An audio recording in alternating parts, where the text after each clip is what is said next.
Care amiche e cari amici, cari spettatori della Tenda TV, buon pomeriggio e benvenuti alla diretta della celebrazione di ordinazione episcopale del vescovo eletto Monsignor Riccardo Battocchio. In questa occasione farà anche il suo ingresso nella diocesi di Vittorio Veneto. Don Riccardo, 62 anni, lo ricordiamo, è sacerdote della diocesi di Padova e lo scorso 24 febbraio è stato eletto nuovo presule di questa chiesa da Papa Francesco dopo la conclusione del ministero episcopale di Monsignor Corrado Pizziolo. In questo momento ci troviamo davanti alla cattedrale dove alle 16 inizierà la messa presieduta dal Patriarca di Venezia, Monsignor Francesco Moraglia, insieme al Cardinale Beniamino Stella e al Vescovo di Padova, Monsignor Claudio Cipolla.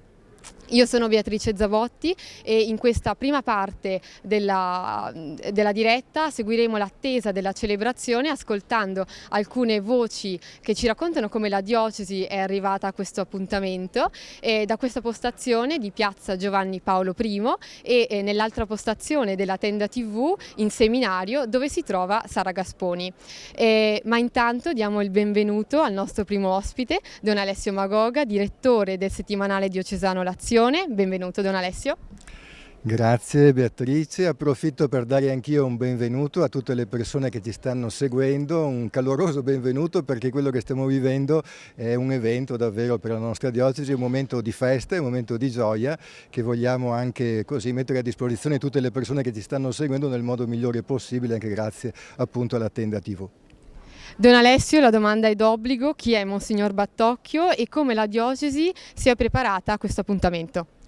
Allora, chi è Monsignor Battocchio? È una domanda alla quale ci vorrebbe un po' di tempo per rispondere perché è una figura, come potremmo dire, poliedrica, nel senso che nel suo percorso, dicevi già a 62 anni, nel suo percorso si è occupato di tante cose, di tanti aspetti, di tanti elementi. Forse uno dei tratti che lo contraddistingue è quello dello studio e dell'insegnamento. Ha insegnato per diversi anni in seminario e nella facoltà teologica del Triveneto. Attualmente, recentemente, fino prima di diventare vescovo di Vittorio Veneto, era rettore dell'Almo Collegio Capranica, un seminario prestigioso che si trova appunto nella città di Roma. E in questi anni si è occupato prevalentemente, dicevo, di insegnamento, di cultura, anche presidente dell'Associazione Teologica Italiana, una delle realtà più significative nel panorama teologico del nostro paese. Ecco, quindi potremmo dire sono tanti gli aspetti che caratterizzano la sua figura. L'insegnamento, mi permetto di dire ancora una cosa, è certo un tratto che lo contraddistingue, un insegnamento che lui, anche nelle interviste che ci ha rilasciato, ha vissuto in una modalità pastorale, quindi con una prospettiva non puramente accademica, astratta, teorica, ma come qualcosa che ha a che fare con la vita della Chiesa. E come la diocesi è arrivata a questo appuntamento? Quali sono state un po' le fasi verso l'arrivo di Monsignor Battocchio?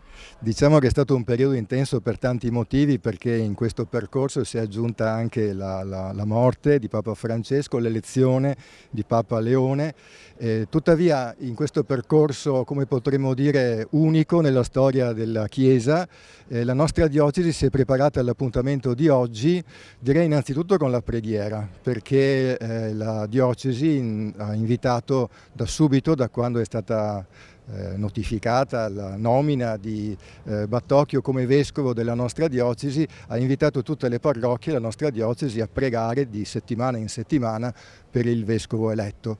C'è stato anche un momento particolarmente importante e prezioso che è la veglia che si è tenuta venerdì 16 maggio qui in cattedrale sempre, un momento che ha coinvolto la diocesi, c'è stata una buona partecipazione e è stato un tempo di preghiera, di adorazione nel quale è stato chiesto ai partecipanti di scrivere poi un messaggio al futuro vescovo, Monsignor Riccardo Battocchio, che questi messaggi saranno poi consegnati, forse sono già stati dati. Io ho dato una scorsa a questi messaggi, sono molto belli, ce n'erano anche in inglese, quindi significa che qualcuno proveniva anche da altre nazioni, da altri paesi, e si percepiva la grande attesa e il desiderio dell'incontro, della presenza, della partecipazione a quella che è la nostra vita diocesana da parte del vescovo Battocchio, quindi mi hanno fatto una buona impressione. Un'altra cosa, se ho ancora un istante, per quanto riguarda la preparazione, oltre alla preghiera, oltre alla veglia, ci sono stati anche dei momenti di avvicinamento proprio conoscitivi, perché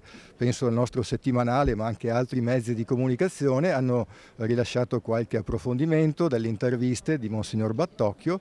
La nostra rivista, il nostro settimanale, ha anche realizzato una rubrica mensile con alcuni aspetti significativi in preparazione appunto alla celebrazione di oggi. Abbiamo ripercorso i vescovi della diocesi di Vittorio Veneto da fine Ottocento appunto fino a Monsignor Pizziolo, e poi anche abbiamo cercato di ricordare se nella nostra storia ci sono stati altri vescovi originari di Padova. Abbiamo scoperto che ce ne sono 3 del 400-600 e poi Monsignor Magarotto, che è stato anche lui nostro vescovo, e un altro vescovo appunto di Padova, e poi appunto Monsignor Battocchio adesso. Ecco, questi sono un po' degli spunti che ci hanno aiutato in questo tempo di avvicinamento alla giornata di oggi.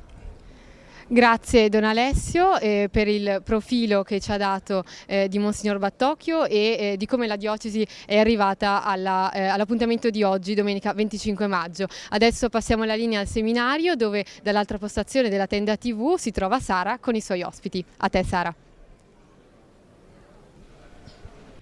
Grazie Beatrice, siamo qua dal seminario dove tra poco partirà la processione che ci condurrà all'inizio della celebrazione, e siamo in compagnia di Don Paolo Astolfo, rettore del seminario, cuore del presbiterio e cuore della formazione dei futuri presbiteri. Quindi velocemente, che poi lo lasciamo andarsi a preparare, una domanda, un'emozione, un augurio per questo nuovo vescovo Riccardo, e come i seminaristi magari si sono preparati nell'accoglienza del vescovo in vista di questa giornata speciale. Buongiorno a tutti, i seminaristi hanno goduto fin dall'inizio del saluto che il Vescovo Riccardo ha rivolto loro fin dalle prime battute il giorno dell'annuncio, il 24 febbraio. Da rettore di un seminario dell'Almo Collegio Capranica abbiamo sentito che il seminario gli sta a cuore. Il seminario è il cuore di una diocesi, il cuore di un vescovo. Il nostro seminario porta l'aggettivo seminario vescovile, quindi ecco, sicuramente sentiamo già da fin d'ora la sua paternità, che si è dimostrata anche nella familiarità con cui anche in questi giorni si è presentato, è arrivato, sta dentro a questi ambienti, a questa casa, che è casa di formazione per i futuri presbiteri della nostra diocesi, che ci auguriamo anche grazie al Ministero del Vescovo Riccardo possa essere abitata da altri giovani, o che comunque insieme con lui si possano intraprendere delle strade nuove che la formazione dei presbiteri futuri della nostra diocesi ci chiederà di intraprendere nel cammino che la nostra diocesi insieme alle diocesi del Triveneto sicuramente è chiamata a fare, e penso che già come in precedenza con il Vescovo Corrado, anche con il Vescovo Riccardo sicuramente cammineremo insieme e volentieri. Grazie Don Paolo, vediamo che i preparativi intanto sono in corso, quindi ti lasciamo andare a preparare il tutto. Buona celebrazione. Grazie. E intanto siamo in compagnia di Federico Citron, giornalista dell'Azione, al quale vogliamo rivolgere una domanda un po' particolare sulle diocesi. Ci ha detto Don Paolo Astolfo di questo legame anche tra le diocesi del Triveneto. Allora una domanda, Monsignor Riccardo Battocchio è della diocesi di Padova. Qualche parola sul legame tra la diocesi di Padova e quella di Vittorio Veneto? Sì, Monsignor Battocchio è il quinto vescovo originario del territorio della diocesi di Padova che diventa vescovo di Vittorio Veneto. Questo da quando abbiamo notizie certe sulle origini appunto dei vescovi di Cene da prima e di Vittorio Veneto poi. Penultimo è stato il vescovo Alfredo Magarotto, che era originario di Pernumia e che ci è stato tanto caro. È stato vicario generale a Padova, poi è stato vescovo a Chioggia e poi vescovo nostro di Vittorio Veneto, e nel primo messaggio che il vescovo Battocchio ha indirizzato alla nostra diocesi ha voluto ricordarlo esplicitamente. E ricordo anche che il vescovo Magarotto riposa nella chiesetta di San Martino del Castello Vescovile, quindi Monsignor Battocchio lo avrà anche vicino a sé fisicamente. Ecco, per il nostro settimanale Francesca Girardi, che è archivista diocesana, ha fatto 2 o 3 numeri fa una ricerca storica da cui appunto abbiamo saputo che i vescovi originari di Padova erano 5, e particolarmente interessante, oltre alla figura di Monsignor Magarotto, è il primo, che è Nicolò Trevisan e che è noto in diocesi, soprattutto agli storici, perché è l'autore della prima visita pastorale di cui abbiamo notizia e da cui gli storici ricavano molte informazioni. Poi c'è un altro aspetto, e cioè la nostra diocesi di Vittorio Veneto e la diocesi di Padova hanno una contiguità territoriale, perché in alcuni comuni della nostra diocesi, Vidor, Farra e Miane, confinano con Valdobbiadene, che è già diocesi di Padova. Ultimo spunto di legame, noi abbiamo un parroco che è padre Francesco Rigobello, che è religioso servo di Maria, che è parroco di Follina e è stato maestro di pianoforte di Monsignor Batocchio prima di entrare in seminario. E nella prima intervista rilasciata Monsignor Batocchio ha voluto esplicitamente ricordarlo. Grazie a Federico. Se la regia mi dà l'ok, lanciamo un servizio su il castello proprio, sede vescovile. La diocesi di Vittorio Veneto infatti ha la particolarità di avere una sede vescovile molto prestigiosa e lasciamo che a parlarcene sia Don Mirko Miotto, incaricato dell'ufficio arte sacra della diocesi di Vittorio Veneto.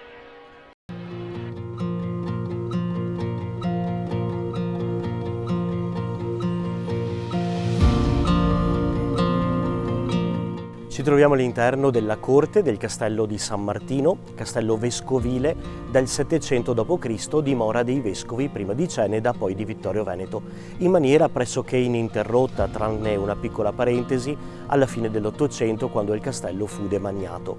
All'interno di questo luogo c'è l'appartamento del vescovo, che ora sarà l'appartamento del nuovo vescovo Riccardo, e poi c'è la casa di spiritualità e cultura che ospita gruppi organizzati, autonomi, proprio per un momento di riflessione, per un momento di esercizi spirituali, ma anche per eventi culturali. Saliamo lungo la scalinata di questo antico maniero e andiamo a vedere la sala d'ingresso del Vescovado. La apriremo oggi in maniera speciale proprio in occasione della ordinazione episcopale e dell'inizio del ministero episcopale del Vescovo Riccardo.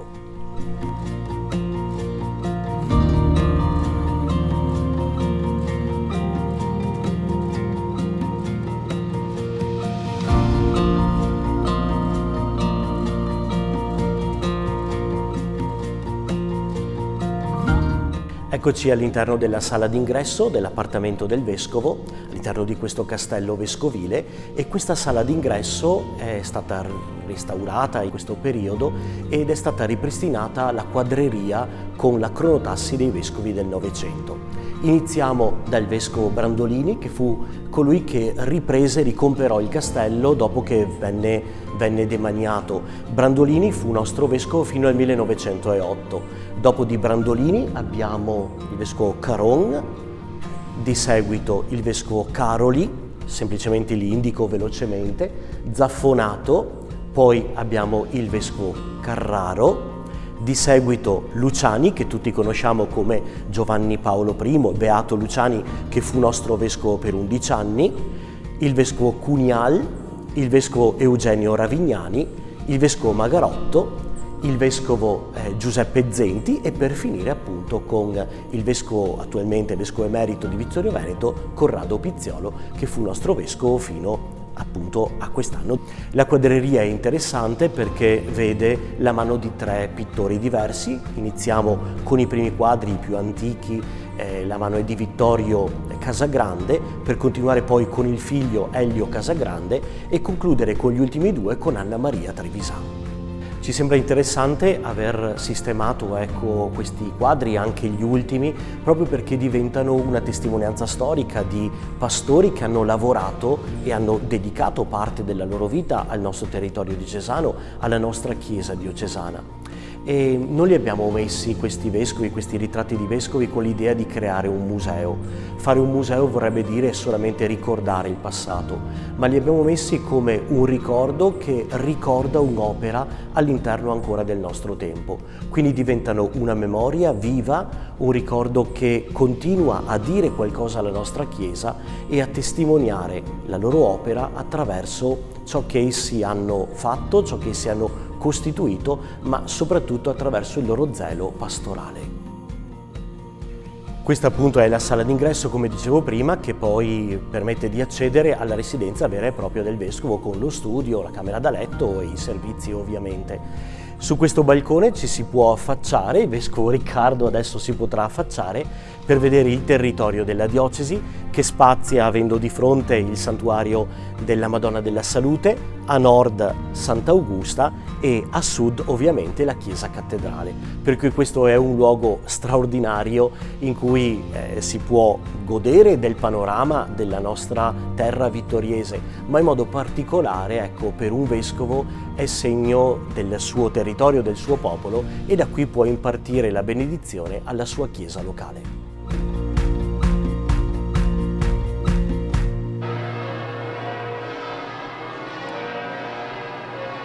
Sì, riprendiamo la linea da Piazza Giovanni Paolo I, che ricordiamo essere intitolata da Albino Luciani, che fu vescovo di questa diocesi, quindi patriarca e poi pontefice nel 1978, oggi è beato. Qui stanno suonando le campane a festa e ci ha raggiunto dalla nostra postazione Gianluigi Manighetti, presidente della consulta delle aggregazioni laicali della diocesi di Vittorio Veneto. Grazie per essere qui con noi. Come è impegnata la consulta e come accoglierete il nuovo vescovo?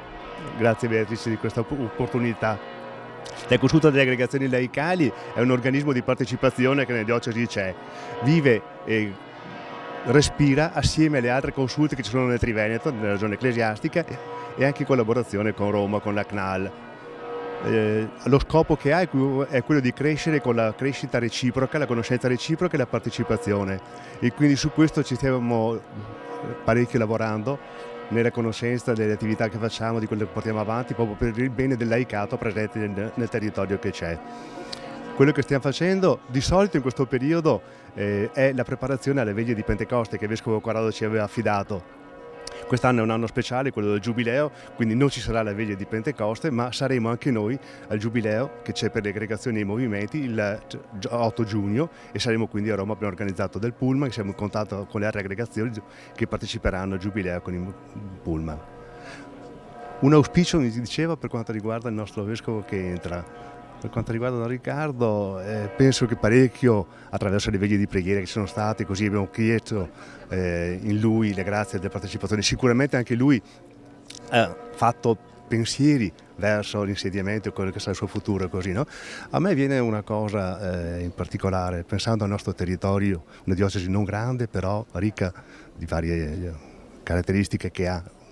Mi viene un pensiero, pensando appunto a questo territorio che è stato, grazie anche al seminario, così terra buona per vocazioni, che poi sono diventati sacerdoti, vescovi, anche cardinali, ne vedremo anche oggi per delle presenze, così, no? Anche per lui che ci aiuti e ci accompagni su vivere quella amatevi fratelli, che sia questo che ci accompagna nelle necessità che abbiamo oggi e ci allarghi un po' di più anche nel dialogo attraverso le realtà sia ecclesiale ma anche con la società civile. Ci sono dei rappresentanti civili all'interno che vedremo, e così il vescovo ortodosso che è presente, quindi ci sia anche questa ricchezza di mescolanza nel crescita che abbiamo. Grazie a Gianluigi Manighetti, e adesso ci raggiunge padre Antonio Scabio, superiore del convento di San Francesco di Vittorio Veneto e neoeletto ministro provinciale della provincia Sant'Antonio dei Frati Minori del Nord Italia. Intanto padre Antonio, grazie per essere qui con noi, congratulazioni per il nuovo incarico. Lei rappresenta qui i frati di Vittorio Veneto. Come la vostra comunità si è preparata a questo appuntamento e qual è l'augurio che fate a Monsignor Battocchio? Certamente l'attesa è carica di gioia, di aspettative, tenendo conto che per noi frati in generale abbiamo sempre avuto un legame forte con i vescovi di turno, considerando che la nostra presenza qui risale ai primi del 1600, quindi il legame con la città, con la diocesi e con il vescovo è sempre stato molto forte. Personalmente anche con gli ultimi vescovi recenti, Magarotto, Zenti, Corrado, ecco, sono stati legami per la mia presenza qui, molto belli, molto fraterni, direi anche di amicizia. Per quanto riguarda noi frati, ecco, noi desideriamo augurare da parte mia e di tutti certamente un ministero fecondo, di prossimità, di vicinanza a tutti i livelli, ma anche di coinvolgimento in quella corresponsabilità che è la sinodalità. Ecco, so che il Vescovo entrante è esperto di questo, gli auguriamo, ecco, di declinarlo in tanti modi con cui poi la diocesi in tutta la sua grandezza e complessità richiederà. Da parte nostra di frati siamo presenti qui anche a Motta di Livenza nel santuario Madonna dei Miracoli, ecco, auguriamo tutto il bene, un servizio di pastore, ecco, di pastore che si prende cura del gregge, che ci sta in mezzo, che cammina insieme, e noi frati ci siamo. Grazie a Padre Antonio, e noi adesso mandiamo la linea in seminario, dove tra pochi minuti tra l'altro inizierà la processione. A te, Sara. Grazie Beatrice. Alle nostre spalle in realtà vedete che è già arrivato il Vescovo Riccardo, che si sta preparando per un incontro col capitolo dei canonici della cattedrale, col Patriarca di Venezia, Monsignor Moraglia, che celebrerà appunto l'ordinazione. Siamo in compagnia di Enrico Iopo, Presidente dell'Azione Cattolica Diocesana, al quale chiediamo solamente una cosa. Un legame, qual è il legame tra l'Azione Cattolica e i Vescovi? In particolare, cosa ci auguriamo anche per appunto il Vescovo Riccardo, che vediamo nel mentre alle nostre spalle? L'Azione Cattolica ha per sua natura e per sua finalità un legame stretto con i Vescovi. È un'associazione di laici dedicati alla Chiesa diocesana, questo recita lo Statuto, quindi non può che esserci un legame strettissimo che dura in questa diocesi da 130 anni. Cosa ci aspettiamo dal Vescovo Riccardo? Beh, non tiriamo per la giacchetta, nel suo discernimento saprà bene quello che deve fare, tuttavia sicuramente gli starà a cuore, perché ne è stato protagonista del cammino sinodale italiano e che continuerà, ci si augura, in questa nostra Chiesa come popolo di Dio, laici e sacerdoti insieme, e con un cammino attento nei confronti della corresponsabilità laicale per la missione, corresponsabilità anche in questo caso laici e sacerdoti. Questo è un po' quello che è l'associazione che si prefigge di formare laici per la missione della Chiesa, auspica, ecco. Grazie Enrico. E allora, tra i laici che formano la Chiesa abbiamo con noi alcuni giovani della pastorale, in rappresentanza della pastorale giovanile. Quindi grazie Enrico, ci rivediamo dopo e comunque in giro. Chiedo ai giovani di unirsi a me. Adesso una domanda proprio bruciapelo, mentre attendiamo a momenti l'arrivo della processione. Venite. Allora, chiedo brevemente, cosa vi augurate come giovani? Qual è stato brevemente il percorso fatto in attesa del Vescovo e cosa ci auguriamo per il nuovo Vescovo? Chi vuole? Ok, io sono un giovane della cattedrale qua di Ceneda, quindi per noi il Vescovo è una figura anche che vediamo spesso tutti i giorni, e quindi mi auguro veramente che sia una presenza anche concreta per noi giovani, che possa accompagnarci in questo percorso che è iniziato a Corrado e che ci ha lasciato dopo veramente un gran bel percorso, e che possa portarci appunto nei prossimi anni. Grazie Emanuele. Elena, se vuoi dire due parole tu? Sì, c'è stata sicuramente tanta curiosità da parte anche di noi giovani fin da subito, da quando è stato annunciato questo nome, e adesso sicuramente non vediamo l'ora di accoglierlo, di iniziare anche noi giovani a lavorare con lui e con la sua guida per tutte le attività che riguardano per esempio la pastorale giovanile e l'Azione Cattolica, e quindi siamo felicissimi, non vediamo l'ora di assistere anche a questa celebrazione. Grazie Gemma. Mauro, avete due parole per noi? Sì, sia io che Mauro condividiamo le parole di Elena e ci auguriamo vivamente che il Vescovo ci possa guidare con delle parole di pace in questo cammino che ci aspetta, e soprattutto per l'anno giubilare di speranza. Grazie. Mauro? Ti accordi? Come rappresentante dell'equipe del movimento studentesco mi sento di dire che ci aspettiamo la presenza del Vescovo nelle nostre attività per sentirci parte della comunità. Grazie mille. E a questo punto c'è qualcun altro che voleva parlare? Prego. Venite, facciamo la parola anche a qualcun altro in rappresentanza del settore dei giovani, al movimento di tutti i giovani. Chiediamo quindi a degli scout se hanno una parola per noi sull'arrivo del nuovo Vescovo. Prego, venite pure. Beh sì, noi ci auguriamo, a noi ci piace la metafora della strada, ci auguriamo che cammini insieme a noi e che ascolti i nostri passi, ecco, mettiamolo così, su un po' come i pellegrini di speranza che c'è l'anno del Giubileo. Grazie. Sì, e come comunità speriamo che ci sia da guida come comunità sinodale e che voglia fare, sicuramente vorrà fare questo pezzo di strada di cammino insieme a noi. E auguriamo anche buona strada al Vescovo, ma anche a tutta noi come comunità diocesana. Grazie mille, grazie per queste belle parole. Rilancio la linea alla cattedrale dove abbiamo Beatrice con un altro ospite e noi ci rivediamo tra poco in attesa della processione. La linea da Piazza Giovanni Paolo I, ormai la cattedrale è piena in ogni sua parte e qui con noi c'è Mirella Bagliana, sindaca di Vittorio Veneto. Grazie per essere qui con noi. Oggi è una giornata di grandissima festa per Vittorio Veneto. Con che sentimenti la città accoglie Monsignor Riccardo e che cosa lei gli dirà quando lo incontrerà? Sì, innanzitutto veramente la città è in festa, una festa piena di entusiasmo e voglio anche rivolgere a nome di tutti i cittadini di Vittorio Veneto in qualità di sindaco, ma anche interpretando il sentimento dei cittadini dell'intera diocesi e dei colleghi sindaci, un caloroso benvenuto al nostro nuovo vescovo Riccardo e lo accogliamo con tanto entusiasmo e tanta fiducia. E fin da subito esprimerò la massima collaborazione da parte delle istituzioni affinché si possa trovare delle risposte ai sempre maggiori bisogni di risposte appunto in ambito soprattutto sociale. Quindi sicuramente la nostra sarà una massima collaborazione per intraprendere con lui il percorso alla guida di questa diocesi. Vittorio Veneto è una città che ha visto tanti vescovi e tante figure illustri, quindi un doppio onore per la vostra città. Certo, un pensiero sicuramente va a Papa Albino Luciani, che è stato tanti anni vescovo di Vittorio Veneto e quindi un ricordo caloroso, e sicuramente anche il nostro nuovo vescovo Riccardo saprà fare altrettanto bene. Grazie al sindaco Bagliana e prima di rimandare la linea al seminario mandiamo in onda il messaggio di saluto e augurio del vescovo emerito di Vittorio Veneto, Monsignor Corrado Pizziolo, direttamente dal Brasile dove si trova come missionario. Carissimi, vi raggiungo con queste immagini proprio nel momento in cui vi preparate a vivere la consacrazione e l'ingresso del nuovo vescovo Riccardo.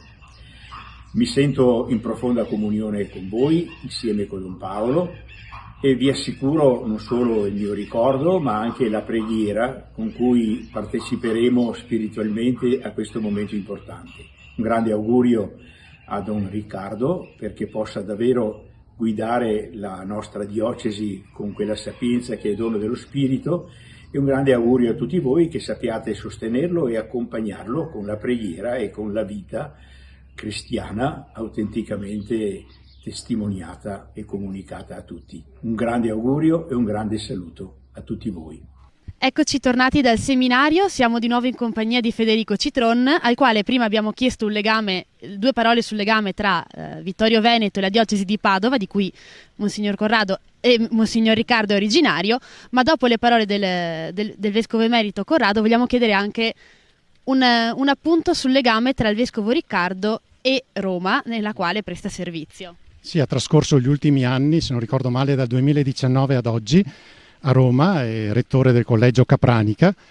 E, ecco, c'è un legame particolare di Monsignor Riccardo soprattutto con Papa Francesco, perché è stato nominato vescovo da Papa Francesco, ma è stato nominato vescovo da Papa Francesco mentre era prefetto del Dicastero dei Vescovi, Monsignor Prevost, poi diventato Papa Leone. Quindi c'è una continuità.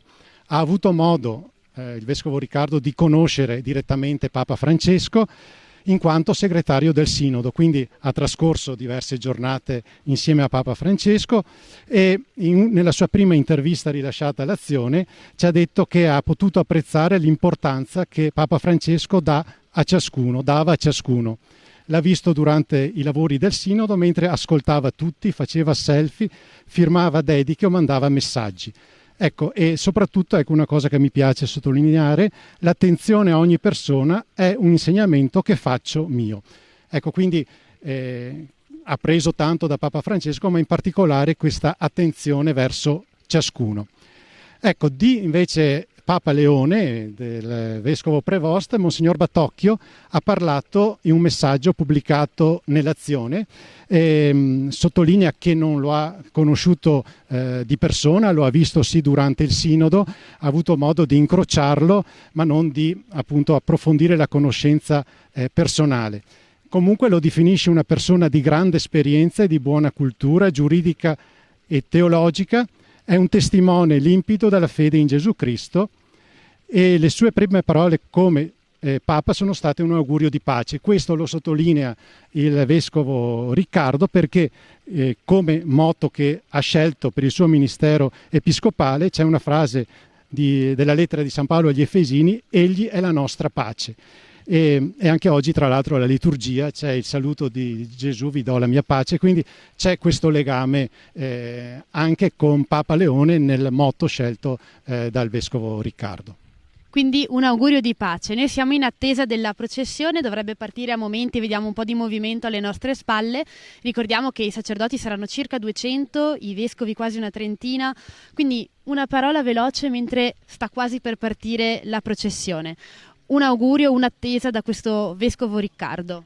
Sì, io direi, mi piace qui citare quello che lui stesso, l'augurio che egli stesso fa alla nostra diocesi, che ha fatto tramite il nostro settimanale L'Azione nell'ultimo numero. Lui ci ha detto: porterò a Vittorio quello che sono, nella consapevolezza dei miei limiti e dei miei difetti. Alcuni mi sono già noti, altri emergeranno cammin facendo. Ecco, già questo è un segno di umiltà, un po' come l'abbiamo vista in Papa Leone fin dal primo giorno, fin dalla prima apparizione in piazza San Pietro. E poi c'è un altro passaggio, secondo me molto importante, laddove dice, gli viene chiesto come mai si fa ordinare vescovo nella diocesi di Vittorio e non nella sua diocesi di origine.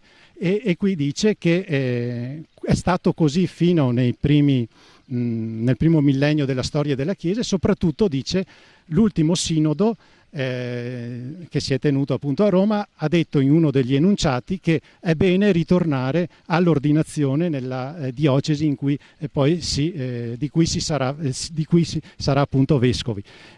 Questo per sottolineare e rafforzare il legame tra il nuovo vescovo e la sua diocesi. E poi lui ci fa un invito che io riprendo, perché ci invita alla pazienza e ai tempi lunghi, perché dice: sono in atto dei cambiamenti che chiedono tempi lunghi. E dopo dice: ciò non vuol dire che non si debba cambiare, ma che alle emergenze non si può rispondere solo correndo. Quindi questo è un messaggio molto importante e poi conclude: chiedo anche di non avere paura dei cambiamenti. Quindi mi chiedevi l'augurio è di metterci noi al suo passo, il suo passo che ci dice sarà segnato anche dalla pazienza, perché le cose stanno cambiando velocemente e profondamente e nessuno ha la bacchetta magica per cambiare il mondo, e quindi lavoriamo assieme con pazienza, ma guardando sempre oltre, guardando avanti.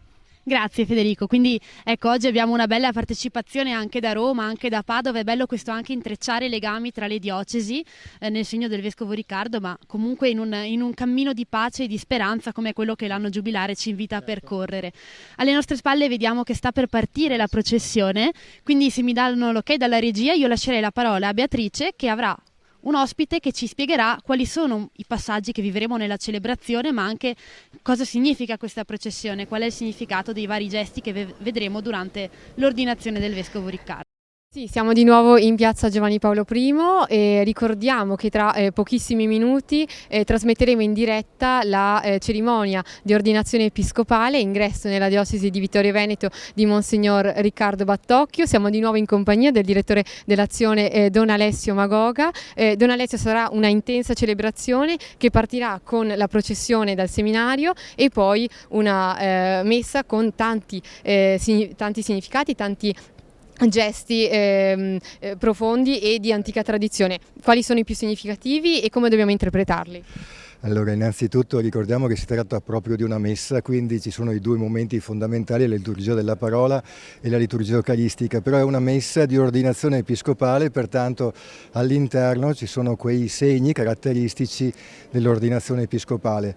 Richiamerei il primo, che è la lettura della bolla di nomina di Monsignor Riccardo Battocchio a vescovo della nostra diocesi, bolla che è firmata da Papa Francesco, e anche questa bolla non è un documento puramente così burocratico, perché individua delle caratteristiche di Monsignor Battocchio. In particolare, prima accennavo alla sua partecipazione al Sinodo dei Vescovi sulla sinodalità, questo riferimento si trova anche nella bolla, come a dire che Monsignor Battocchio si è dato da fare e ha approfondito questa dimensione. Sinodalità vuol dire semplicemente il fatto del camminare insieme, una Chiesa che cammina insieme, quindi l'auspicio di Papa Francesco va anche in questa direzione, cioè che sia un vescovo che aiuta la nostra diocesi a camminare insieme. Già questo mi pare un aspetto molto bello, molto interessante.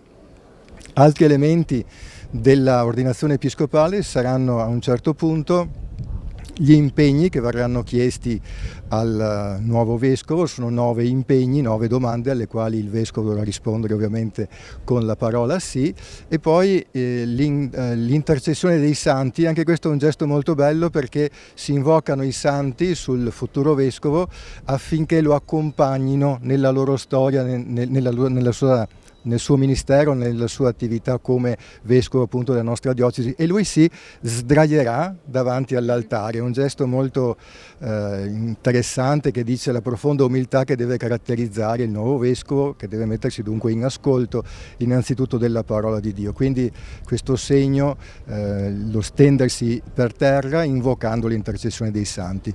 Poi ci sarà l'imposizione delle mani, la preghiera di consacrazione che sarà pronunciata dal patriarca che presiede e poi anche dagli altri vescovi, e poi ciascun vescovo passerà sul capo di Monsignor Battocchio imponendo le proprie mani. Anche questo è un aspetto molto interessante, perché significa l'invocazione dello Spirito Santo su Monsignor Battocchio, perché possa essere accompagnato appunto da Dio nel suo ministero. Ora si sentono bene le campane, quindi penso che la processione stia per partire. Mi permetto magari di richiamare qualche altro piccolo segno. Al nuovo vescovo saranno consegnati l'anello, la mitria e il pastorale, 3 segni caratteristici del ministero episcopale, e poi si siederà sulla cattedra della nostra diocesi. In quel momento diventerà a tutti gli effetti il nuovo vescovo della nostra diocesi. Dopo la comunione ci sarà anche la prima benedizione di Monsignor Battocchio al popolo di Dio che si è riunito in cattedrale e anche fuori per partecipare all'ordinazione. Certo, il nuovo vescovo è una presenza già, come potremmo dire, positiva. Già la sua presenza è un segno di benedizione di Dio nei nostri confronti, ma espliciterà questo attraverso il segno della benedizione nell'assemblea cristiana che è convocata oggi. Ringraziamo Don Alessio Magoga ancora per essere stato qui con noi. Le campane suonano a festa, è davvero in procinto di iniziare la messa di ordinazione episcopale di Monsignor Riccardo Battocchio. Vediamo le immagini e dal seminario sta per partire la lunga processione che accompagnerà diaconi, sacerdoti, vescovi e il cardinale Stella, il patriarca Moraglia e appunto Monsignor Battocchio alla porta della cattedrale, dopo la quale inizierà con il canto definitivamente la messa. Don Alessio, possiamo commentare le immagini, che cosa succederà durante la processione, quanto durerà e che emozioni potremo percepire durante la processione? Allora, la processione segna l'inizio, come abbiamo detto, della celebrazione. È una processione piuttosto consistente, cospicua, perché ci saranno diversi sacerdoti che appunto partecipano alla processione stessa. Sono quasi tutti i sacerdoti della diocesi di Vittorio Veneto che partecipano appunto alla processione e entreranno in chiesa. Complessivamente i sacerdoti sono circa 200, grosso modo, quelli presenti in questa Santa Messa, quindi un numero molto significativo. Come abbiamo già detto, la parte principale dei preti della diocesi vittoriese, ma poi ci sono anche i preti di Padova e del collegio Capranica, quindi un numero importante di sacerdoti, ecco, che stanno partendo. Attraverseranno il cortile del seminario, poi usciranno nella piazza Giovanni Paolo I e progressivamente si avvicineranno alla cattedrale. Se mi è permesso dire un'altra parola, dicevamo un gesto molto importante della celebrazione episcopale alla fine sarà quello in cui Monsignor Battocchio, dalla sedia dove sarà collocato nella prima parte della messa, salirà e prenderà possesso della cattedra della Chiesa Cattedrale. Chiesa Cattedrale che prende questo nome proprio perché c'è questa cattedra che è la sedia che manifesta, esprime l'autorevolezza del vescovo all'interno della sua diocesi, quindi è, come potremmo dire, qualcosa di molto prezioso e importante, e questo gesto ribadisce l'autorità e il prestigio anche del vescovo.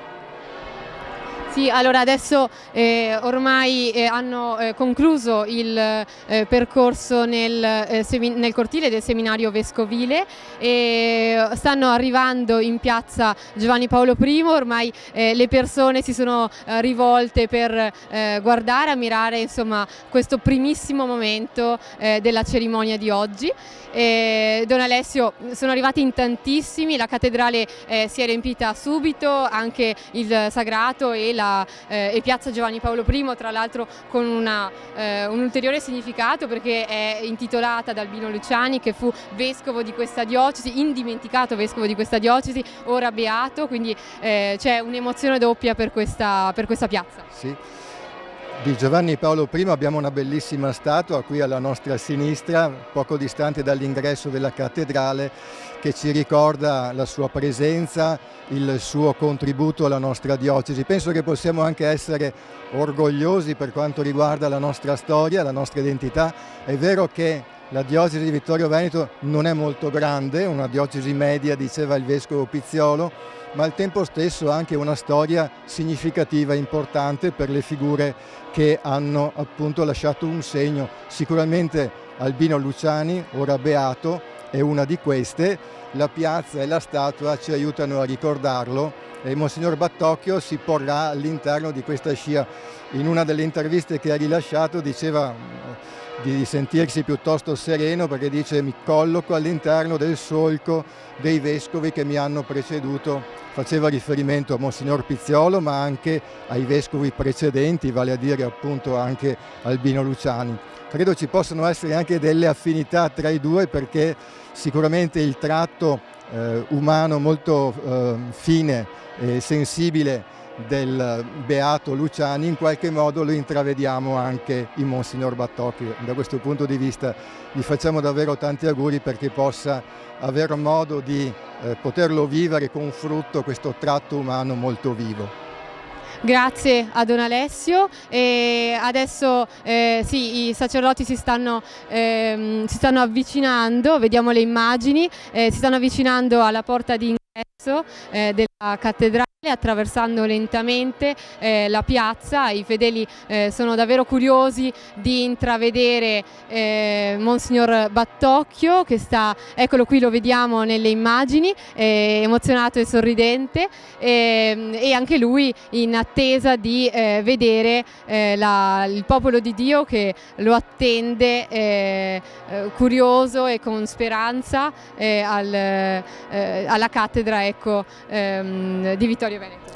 Sì, dobbiamo dire che la processione è davvero piuttosto lunga perché i primi sacerdoti sono già arrivati alla porta della cattedrale mentre il vescovo è ancora all'interno del seminario, quindi sono davvero numerosi i sacerdoti presenti. Anche questo dice di una partecipazione molto bella, molto numerosa, molto significativa da parte, direi, delle varie realtà che conoscono, che vogliono bene a Monsignor Battocchio. Ringraziamo per averci seguito in questa prima parte della diretta e lasciamo ora la celebrazione.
Nel nome del Padre, del Figlio, dello Spirito Santo.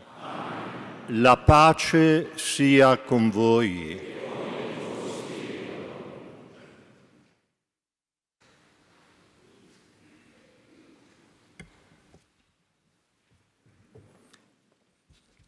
Forse conviene sedersi.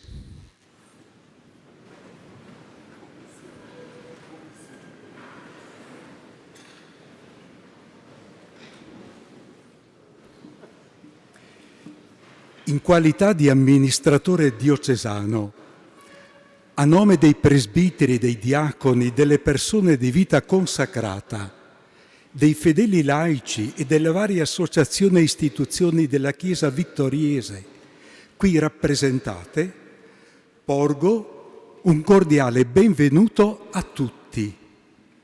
Vorrei raggiungere con il saluto anche chi seguirà la celebrazione nella piazza della cattedrale o in casa propria, attraverso il servizio della tenda TV di Radio Palazzo Carli in collaborazione con l'Azione.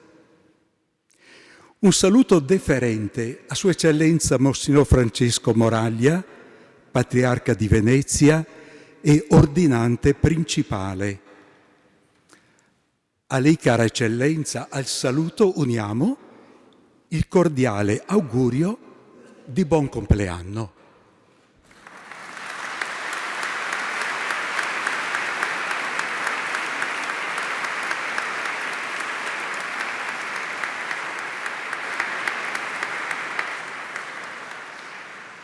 Un saluto cordiale ai due vescovi coordinanti, al nostro Cardinale Beniamino Stella, prefetto emerito del Dicastero per il Clero, e a Monsignor Cipolla, Claudio Cipolla, vescovo di Padova. Un saluto cordiale al Cardinale Paolo Romeo, arcivescovo emerito di Palermo. Chiedo venia a tutti gli arcivescovi e vescovi presenti, se non li nomino uno ad uno. So che mi perdonate. Sono gli arcivescovi e vescovi, figli della nostra Chiesa di San Tiziano, della regione ecclesiastica del Triveneto o provenienti da Roma e da altre parti d'Italia, con particolari legami con l'Almo Collegio Capranica o direttamente con la persona di Monsignor Riccardo. Un saluto deferente anche a Sua Eccellenza Athenagoras Fasiolo, vescovo di Terme e ausiliare per il Nord Italia della Sacra Archidiocesi Ortodossa d'Italia. Saluto i 30 presbiteri, circa 30 presbiteri della Diocesi di Padova e la numerosa presenza di preti, diaconi e alunni dell'Almo Collegio Capranica. Un affettuoso saluto a tutti i familiari, paesani e amici di Monsignor Riccardo. Infine, un particolare deferente saluto al prefetto di Treviso, Dottor Angelo Sidoti, al presidente della provincia di Treviso, Dottor Stefano Marcon, al vicequestore vicario di Treviso, Dottor Domenico De Maio, alla sindaca di Vittorio Veneto, Dottoressa Mirella Bagliana, al sindaco di Romano De Zelino, Dottor Simone Bontarin, e unitamente a loro a tutte le autorità civili e militari che ci onorano con la loro presenza. Ma ora una parola particolare a lei, Monsignor Riccardo. Caro Vescovo Riccardo, ti accogliamo a braccia aperte. Arrivi in una diocesi che ha accolto la tua nomina con gioia, che ha letto con attenzione il tuo messaggio iniziale e ne ha goduto, che ha avuto conoscerti e incontrarti nei vari pellegrinaggi di Roma, che ha pregato intensamente per te e che ora ha un grande desiderio di accoglierti come fratello e padre nella fede. Oggi invochiamo su di te il dono dello Spirito Santo. Lo chiediamo con abbondanza. Egli ti sia guida nella guida della nostra diocesi, tua nuova famiglia. Siamo certi che con la grazia dello Spirito Santo sarai faro di luce per grandi e piccoli, poveri e ricchi, sani e ammalati, vicini e lontani, nel desiderio di recare tutti a Lui, Cristo, nostra pace. Grazie, Vescovo Riccardo, per aver accolto con serenità e piena disponibilità questa grande responsabilità per la nostra Chiesa. Ma permetti un collegamento da lontano. Noi ci sentiamo ancora molto legati alla persona del tuo predecessore, Monsignor Corrado. So che tu lo avevi invitato a questa celebrazione, ma lui ha voluto tenersi in disparte. Oggi però ha desiderato raggiungerci con un messaggio. Ci fa bene ascoltarlo insieme. Scrive Monsignor Corrado assieme a Don Paolo Salatin, nostri missionari in Brasile. Carissimo Monsignor Riccardo, confratelli vescovi, sacerdoti e diaconi, consacrati e consacrate, fratelli tutti. Pur lontano fisicamente, ci sentiamo in profonda comunione spirituale con tutti voi e desideriamo unire la nostra preghiera alla vostra, invocando con fede il dono dello Spirito Santo su Monsignor Riccardo e su tutta la nostra diocesi, perché da lui guidata essa possa continuare con fedeltà e generosità la sua lunghissima e gloriosa storia di fede, di speranza e di carità. Ci pare cosa molto bella che l'ingresso di Monsignor Riccardo avvenga proprio nel mezzo di quest'anno giubilare che ci ricorda in modo suggestivo la nostra identità, pellegrini di speranza. Siamo un popolo in cammino, sostenuti da quella speranza che il Signore Gesù ci dona giorno dopo giorno, insieme, chiamati a testimoniarla e a renderne ragione. In profonda comunione fraterna con tutti voi, ringraziamo il Signore per questo e vi salutiamo con tutto il cuore. Così Monsignor Corrado e Don Paolo. E noi eccoci qui a invocare il dono dello Spirito Santo per poter camminare insieme da veri corresponsabili per la missione. E chiudo dandoti un abbraccio a nome di tutti.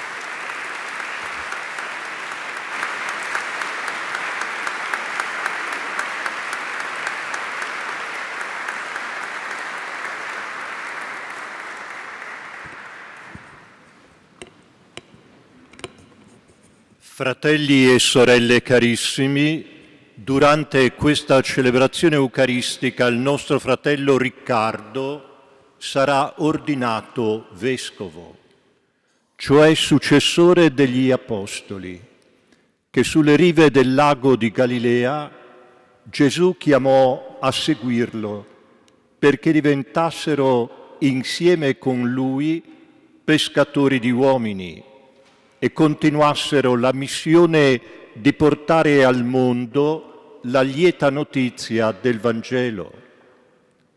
Come Maria e gli Apostoli nel cenacolo in attesa della Pentecoste, invochiamo insieme lo Spirito Santo, perché doni all'eletto e a tutti noi la grazia di un cuore nuovo.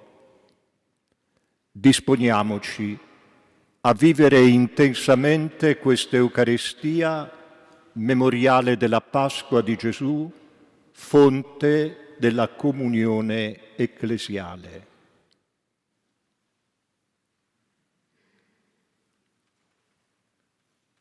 Confesso a Dio Onnipotente e a voi, fratelli e sorelle, che ho molto peccato in pensieri, parole, opere ed omissioni. Mia grandissima colpa. E supplico la Beata Sempre Vergine Maria, gli angeli, i santi e voi, fratelli e sorelle, di pregare per me. Dio Onnipotente abbia misericordia di noi, perdoni i nostri peccati e ci conduca alla vita eterna.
Gloria in excelsis Deo.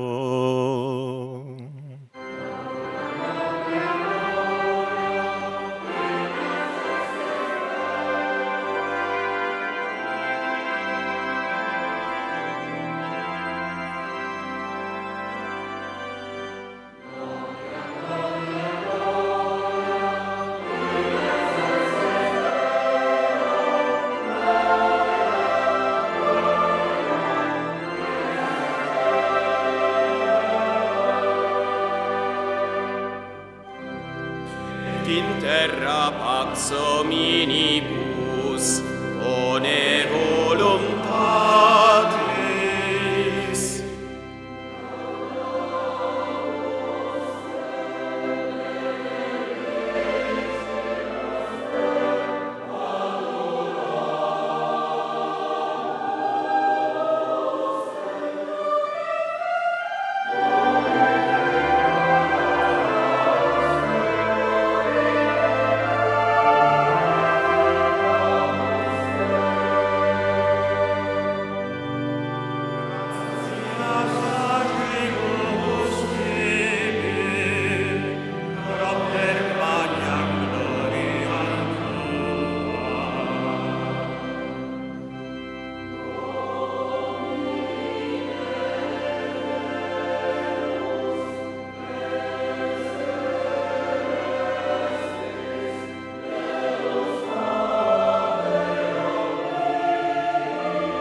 Preghiamo. Dio Onnipotente, fa che viviamo con intenso amore questi giorni di letizia in onore del Signore risorto, per testimoniare nelle opere il mistero che celebriamo nella fede, per il nostro Signore Gesù Cristo, tuo Figlio che è Dio, e vive e regna con te nell'unità dello Spirito Santo per tutti i secoli dei secoli.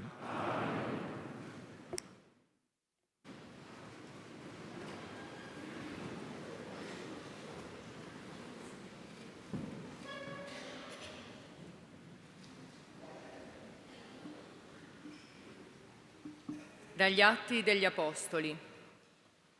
In quei giorni alcuni, venuti dalla Giudea, insegnavano ai fratelli: se non vi fate circoncidere secondo l'usanza di Mosè, non potete essere salvati. Poiché Paolo e Barnaba dissentivano e discutevano animatamente contro costoro, fu stabilito che Paolo e Barnaba e alcuni altri di loro salissero a Gerusalemme dagli apostoli e dagli anziani per tale questione. Agli apostoli e agli anziani, con tutta la Chiesa, parve bene allora di scegliere alcuni di loro e di inviarli ad Antiochia, insieme a Paolo e a Barnaba. Giuda, chiamato Barsabba, e Sila, uomini di grande autorità tra i fratelli. E inviarono tramite loro questo scritto: gli apostoli e gli anziani, vostri fratelli, ai fratelli di Antiochia, di Siria e di Cilicia, che provengono dai pagani, salute. Abbiamo saputo che alcuni di noi, ai quali non avevamo dato nessun incarico, sono venuti a turbarvi con discorsi che hanno sconvolto i vostri animi.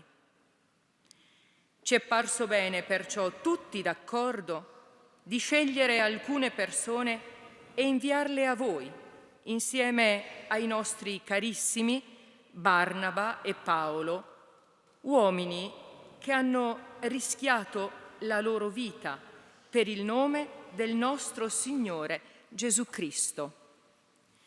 Abbiamo dunque mandato Giuda e Sila, che vi riferiranno anch'essi a voce queste stesse cose. È parso bene, infatti, allo Spirito Santo e a noi di non imporvi altro obbligo al di fuori di queste cose necessarie: astenersi dalle carni offerte agli idoli, dal sangue, dagli animali soffocati e dalle unioni illegittime. Farete cosa buona a stare lontani da queste cose. State bene. Parola di Dio.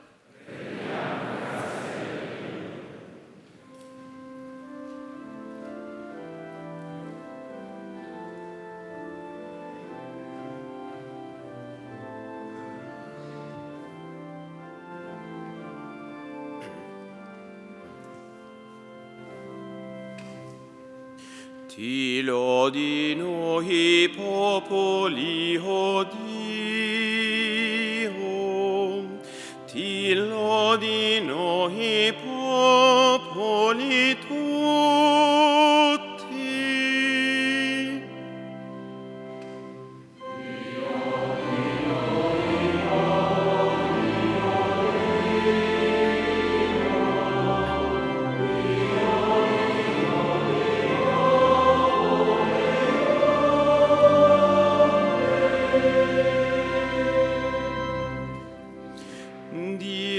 Abbia pietà di noi e ci benedica, su di noi faccia splendere il suo volto, perché si conosca sulla terra la tua via, la tua salvezza fra tutte le genti.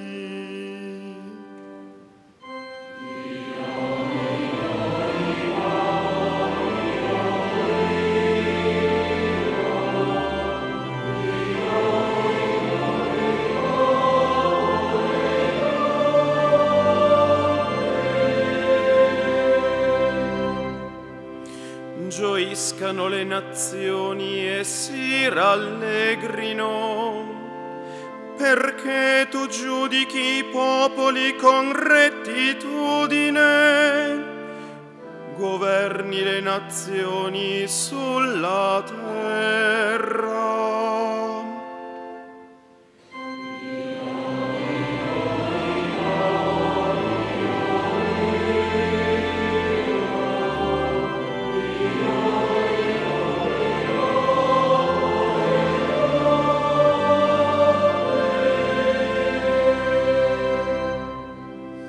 Ti lodino i popoli, o Dio, ti lodino i popoli tutti.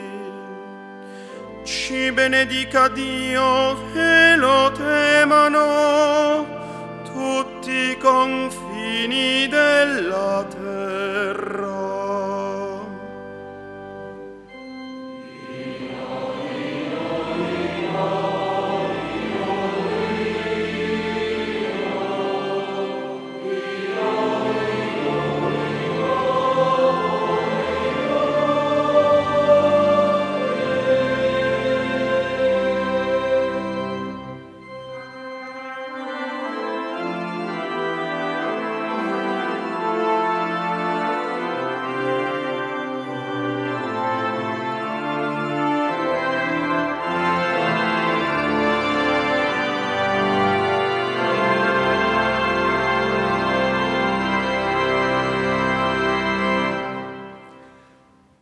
Dal libro dell'Apocalisse di San Giovanni Apostolo.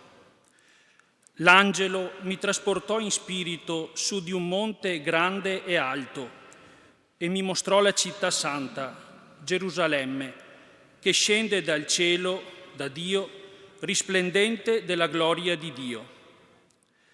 Il suo splendore è simile a quello di una gemma preziosissima, come pietra di diaspro cristallino. È cinta da grandi e alte mura con 12 porte. Sopra queste porte stanno 12 angeli e nomi scritti, i nomi delle 12 tribù dei figli di Israele. A oriente 3 porte, a settentrione 3 porte, a mezzogiorno 3 porte e a occidente 3 porte. Le mura della città poggiano su 12 basamenti, sopra i quali sono i 12 nomi dei 12 apostoli dell'Agnello. In essa non vidi alcun tempio, il Signore Dio, l'Onnipotente e l'Agnello sono il suo tempio. La città non ha bisogno della luce del sole, né della luce della luna. La gloria di Dio la illumina e la sua lampada è l'Agnello. Parola di Dio.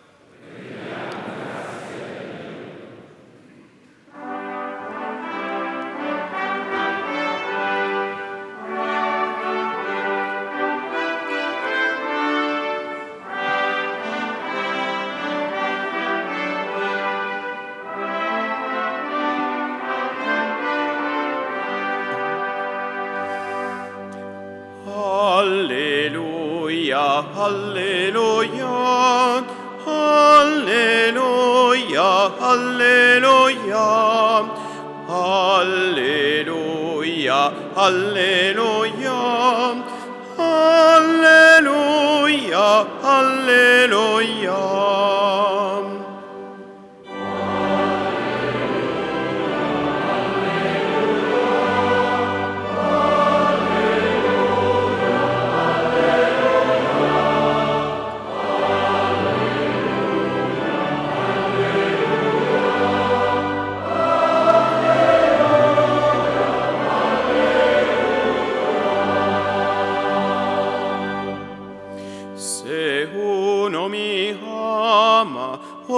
osserverò la mia parola, dice il Signore, e il Padre mio lo amerà, e noi verremo a Lui.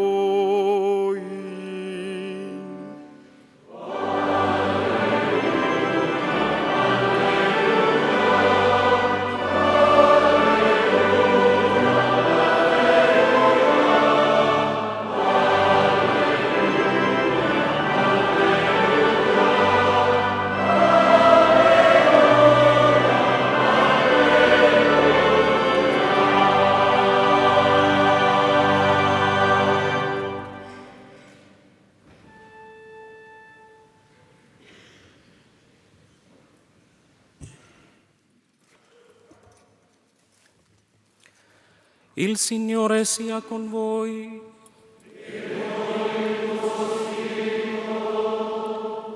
Dal Vangelo secondo Giovanni.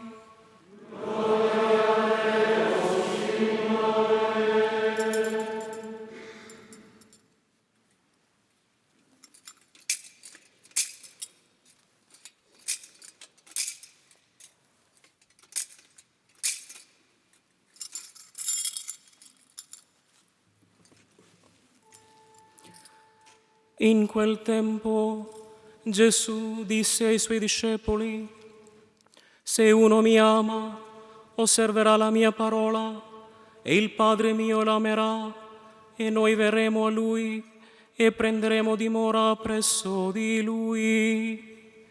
Chi non mi ama non osserva le mie parole, e la parola che voi ascoltate non è mia, ma del Padre che mi ha mandato. Vi ho detto queste cose mentre sono ancora presso di voi. Ma il Paraclito, lo Spirito Santo, che il Padre manderà nel mio nome, Lui vi insegnerà ogni cosa e vi ricorderà tutto ciò che io vi ho detto. Vi lascio la pace, vi do la mia pace. Non come la dà il mondo, io la do a voi.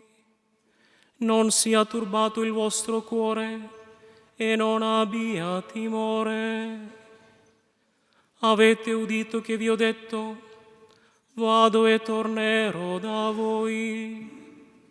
Se mi amaste, vi rallegrereste che io vado al Padre, perché il Padre è più grande di me. Ve l'ho detto ora, prima che avvenga, perché quando avverrà, voi crediate. Parola del Signore.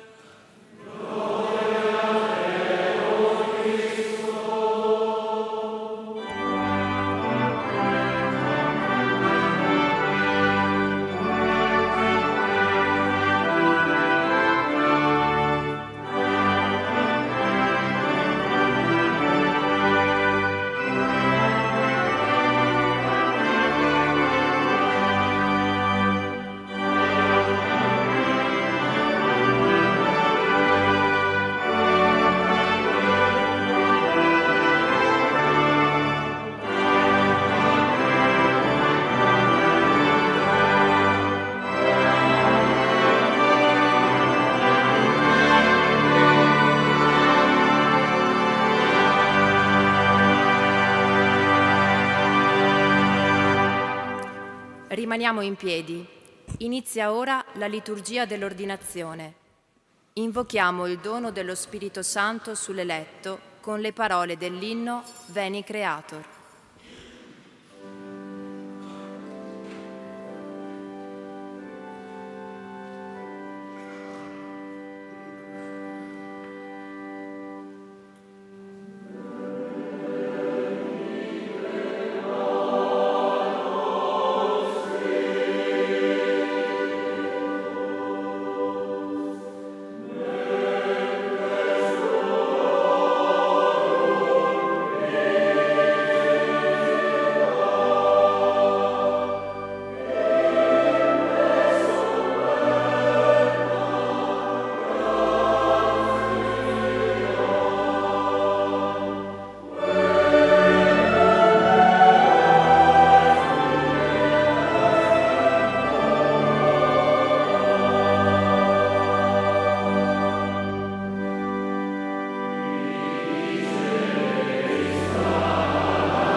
Reverendissimo Padre, la Santa Chiesa di Vittorio Veneto chiede che sia ordinato vescovo il presbitero Riccardo Battocchio.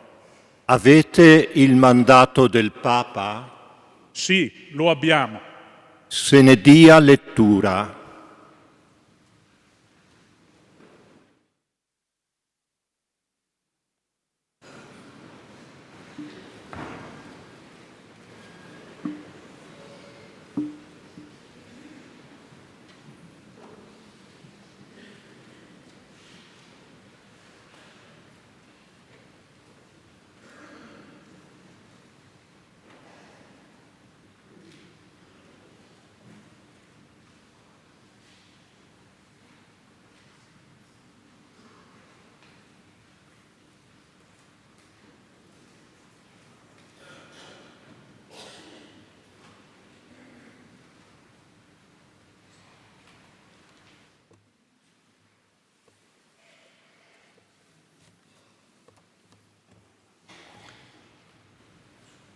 Francesco, vescovo, servo dei servi di Dio, al diletto figlio Riccardo Battocchio, del clero della diocesi di Padova, finora rettore dell'Almo Collegio Capranica a Roma, vescovo eletto di Vittorio Veneto, salute e benedizione. Nostro Signore ci avrebbe invano comandato la pace, se prima non l'avesse a noi lasciata e donata. Essa infatti, quale unica liberazione dai tumulti di questo mondo, supera ogni comprensione, custodirà i nostri cuori e le nostre menti e deve essere ricercata e seguita con tutto l'animo e con tutte le forze, poiché Egli è la nostra pace.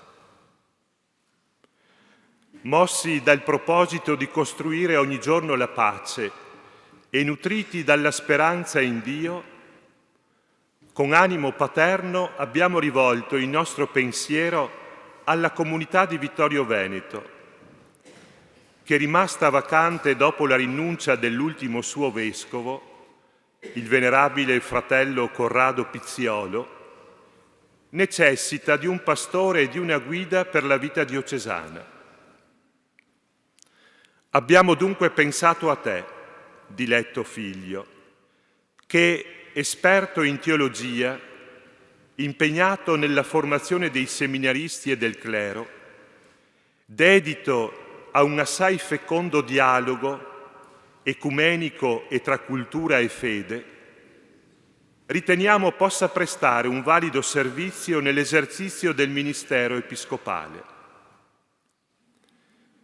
Pertanto, acquisito il parere favorevole del Dicastero per i Vescovi, con la pienezza della nostra autorità apostolica, ti costituiamo con gioia Vescovo di Vittorio Veneto, conferendoti i relativi diritti e imponendoti i doveri connessi a questo ufficio. Potrai ricevere l'ordinazione episcopale fuori Roma, osservando le norme liturgiche, da un vescovo cattolico di tua scelta, avendo prestato la professione di fede e il giuramento di fedeltà a noi e ai nostri successori, secondo i sacri canoni. Disponiamo che tu renda noto questo nostro decreto al clero e al popolo di questa comunità ecclesiale, che con l'intercessione della Beata Vergine Maria Assunta, di San Tiziano Vescovo, del Beato Giovanni Paolo I Papa e di Santa Agnese Vergine e Martire, esortiamo con tutto il cuore ad accoglierti come Padre e Maestro, degno di ogni rispetto. Riceverai così, diletto figlio, la grazia e insieme il compito di riconoscere, discernere e comporre in unità i doni che lo Spirito Santo effonde sui singoli e sulle comunità, operando all'interno del legame sacramentale con i presbiteri e i diaconi con te corresponsabili del servizio ministeriale nella Chiesa locale. Dato a Roma, presso il Laterano, il 24 febbraio dell'anno del Signore 2025, 12° del nostro pontificato. Papa Francesco.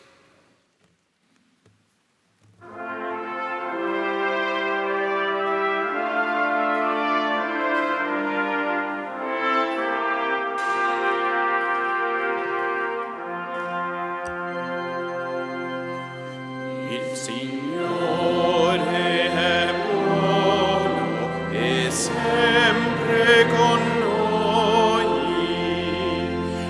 Gloria, gloria, cantiamo al Signore.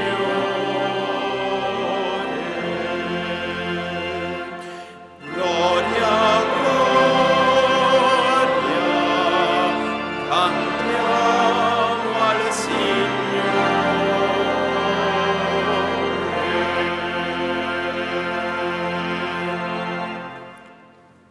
Cari confratelli nell'Episcopato, cari presbiteri, diaconi, consacrati, fedeli, questa celebrazione ha un protagonista, la Chiesa che è in Vittorio Veneto.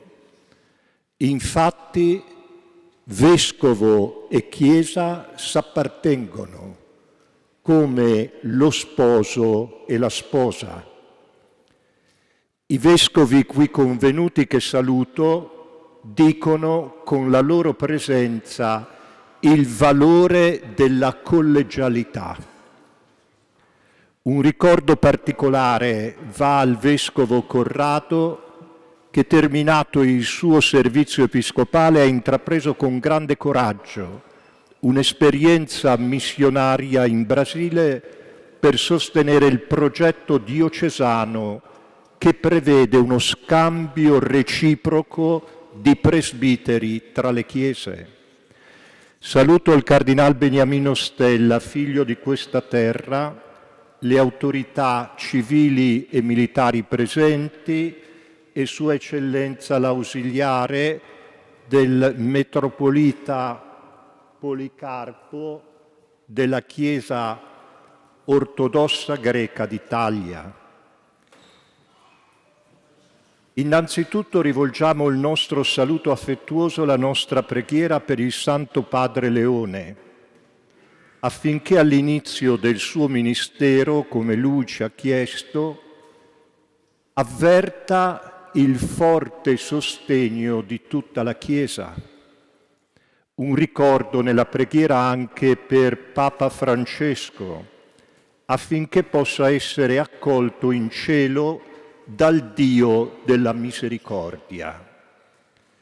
Carissimo Vescovo Riccardo, sei chiamato col tuo presbiterio ad essere segno di Gesù sommo sacerdote nella Chiesa che oggi ti viene affidata.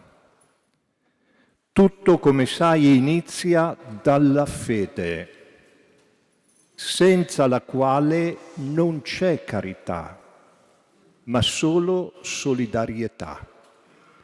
Non c'è speranza, ma solo ottimismo. Realtà buone, necessarie, ma non sufficienti per la vita cristiana.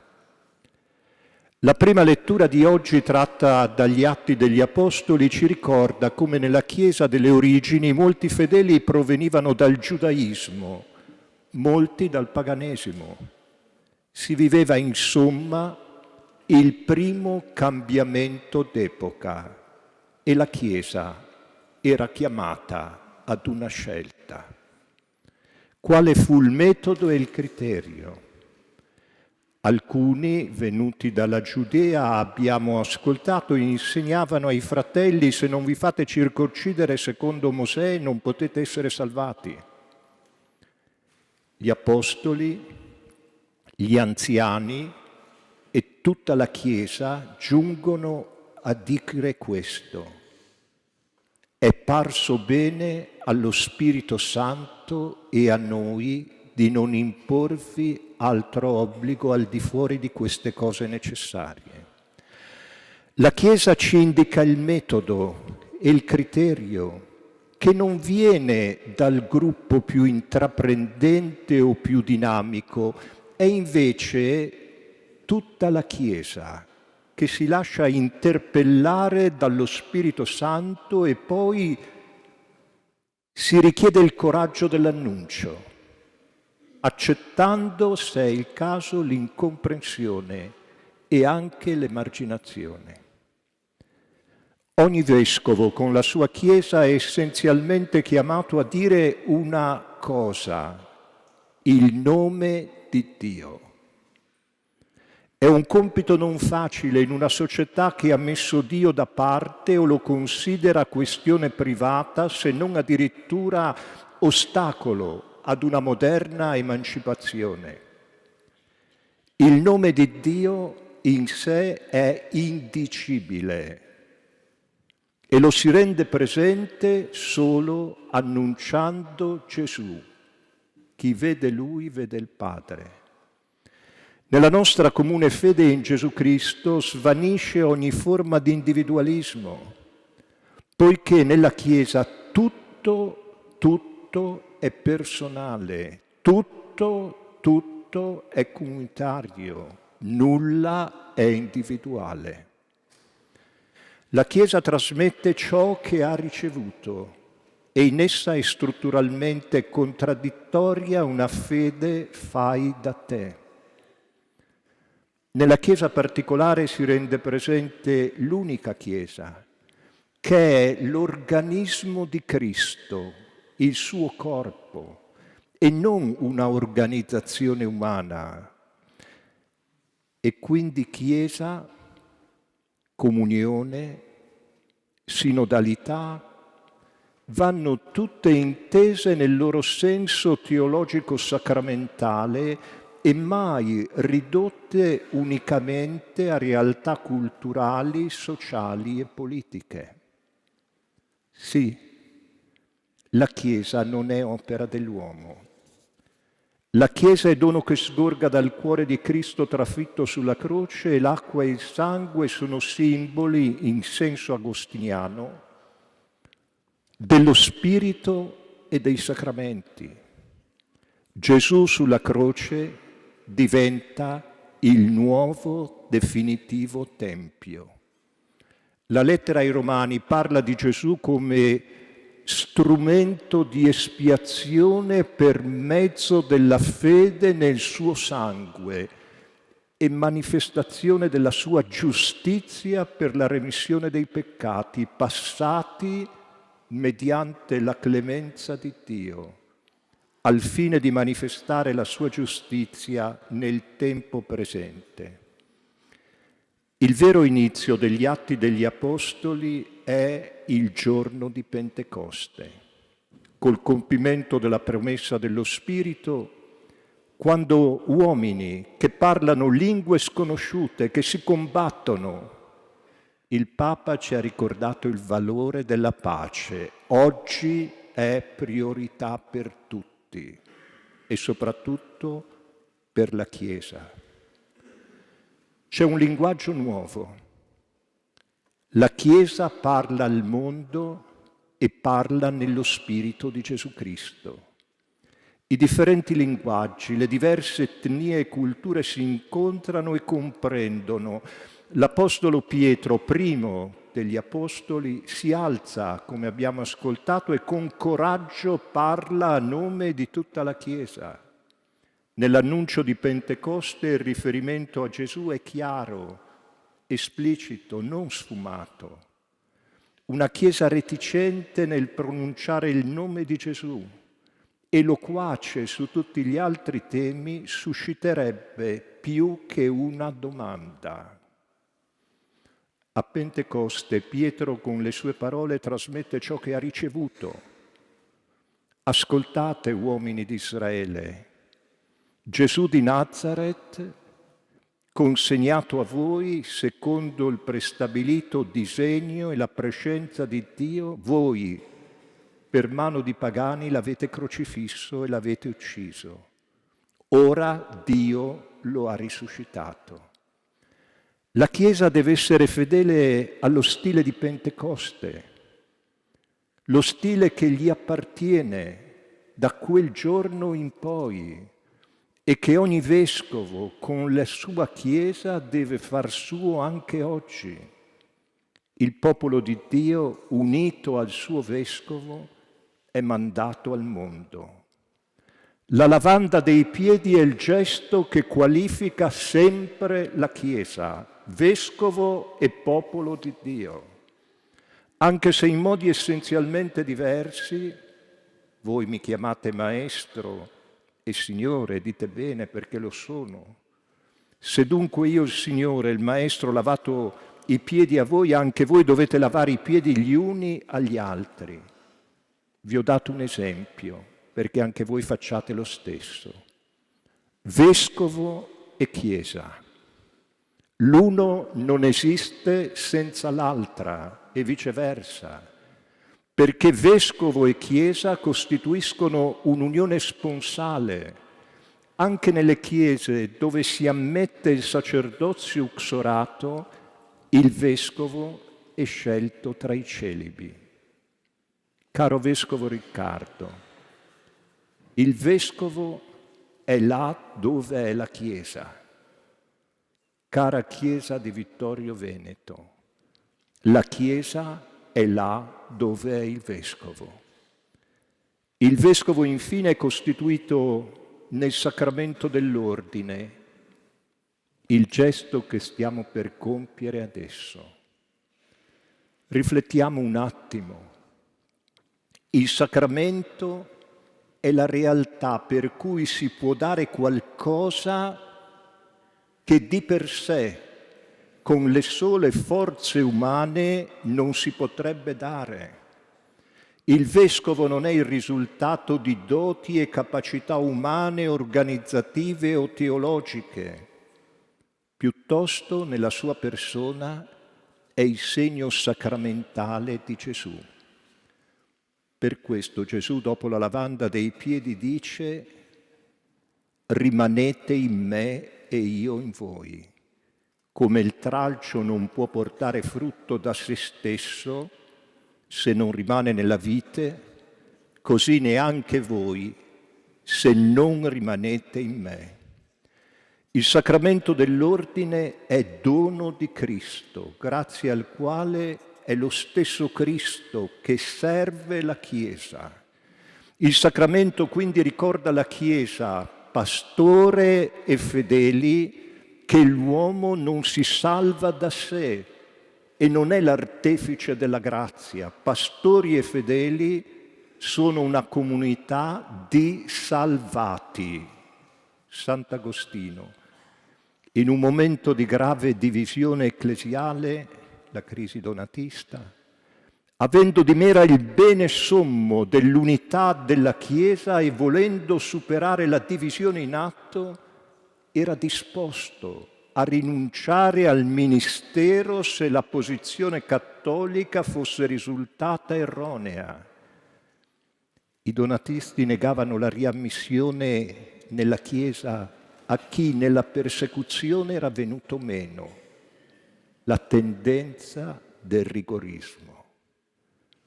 Così di fatto non consideravano validi i sacramenti, tra cui le ordinazioni episcopali. Sognavano una Chiesa di puri, tentazione ricorrente. Agostino invece riteneva che chi era caduto, se convertito, dopo giusta penitenza, poteva venire riammesso alla comunione ecclesiale. Si erano create due chiese parallele in lotta fra loro e anche con atti di reciproca violenza. La divisione porta alla violenza. Qui era in gioco qualcosa di essenziale. Infatti, se i sacramenti dipendono dalla santità di chi li amministra, allora è messa in questione l'origine stessa della salvezza. la gratuità della grazia. E allora, per ricomporre l'unità della Chiesa, Agostino giunse a proporre ai vescovi cattolici di rinunciare al loro ufficio se la loro posizione fosse risultata erronea, e invece di associare a loro i vescovi donatisti se questi si fossero convertiti. Tale era il prestigio di Agostino che tutti i vescovi cattolici, circa 300, eccetto 2, accettarono questa proposta. Il sinodo poi non si tenne, ma innanzi alle argomentazioni teologiche e pastorali di Agostino, molti vescovi donatisti tornarono alla comunione della Chiesa. Il richiamo ad Agostino, anche in omaggio a Papa Leone. Il richiamo ad Agostino che la Chiesa annovera tra i grandi padri è per dire l'importanza del ministero del Vescovo per l'unità della Chiesa e come questa non possa limitarsi a proporre un generico camminare insieme, ma richieda un vero camminare a partire da Gesù, verso Gesù, con Gesù. La lettera agli Ebrei, trattazione cristologica sacerdotale del Nuovo Testamento, presenta proprio Gesù, origine e compimento della fede. Oggi la Chiesa ha bisogno della carità di Cristo, mettere i poveri al primo posto. In pari tempo ha bisogno della fede in Gesù Cristo. L'io credo si innesta nel noi crediamo della Chiesa. Caro Vescovo Riccardo, il santo patrono, il Vescovo Tiziano, illumini il tuo episcopato nella Chiesa di Vittorio Veneto, l'antica e gloriosa Ceneda. La tua ordinazione episcopale cade nel 17° centenario del Concilio di Nicea, durante il cammino sinodale della Chiesa italiana e universale, mentre si celebra l'anno giubilare. Il Signore ti ha dato tante indicazioni all'inizio del tuo episcopato. L'augurio, caro Vescovo Riccardo, è che tu sappia amare il Signore esercitando il ministero come pastore, come guida saggia, mite ma anche coraggiosa. Si ama il Signore essendo buoni pastori, non pensando ad accumulare per sé, di che queste pietre diventino pane, o ad accrescere la propria visibilità. Gettati giù dal pinnacolo del Tempio, o il proprio prestigio personale. Tutte queste cose io ti darò se gettandomi ai miei piedi mi adorerai. Sono le tentazioni a cui è sottoposto Gesù, a cui è sottoposto ogni cristiano, a cui è sottoposto ogni vescovo. Caro Vescovo Riccardo, oggi la Chiesa, in un contesto crescente di secolarizzazione, ha bisogno di pastori che abitino la carità di Cristo, cioè che preghino, che guardino ai poveri, agli umili, a quelli che hanno smarrito il senso della vita, carità materiale e spirituale, ma anche carità della verità. La Chiesa oggi ha bisogno di testimoni che con la loro vita dicano la bellezza della fede. Anche questo è un modo di trasmetterla, soprattutto oggi, poiché fede non vuol dire uniformità, ma neanche fermarsi a generiche, facili e scontate affermazioni antropologiche che prescindono dalle promesse battesimali. Caro Vescovo Riccardo, cari fratelli e sorelle, la Vergine Maria Assunta, a cui è dedicata questa bella chiesa cattedrale, madre di tutte le chiese, di questa diocesi aiuti tutti a camminare insieme e con passo deciso verso l'unico necessario, il Signore Gesù. Caro Vescovo Riccardo, buon cammino.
L'antica tradizione dei Santi Padri richiede che l'ordinando vescovo sia interrogato in presenza del popolo sulla sua volontà di custodire la fede e compiere il proprio ministero.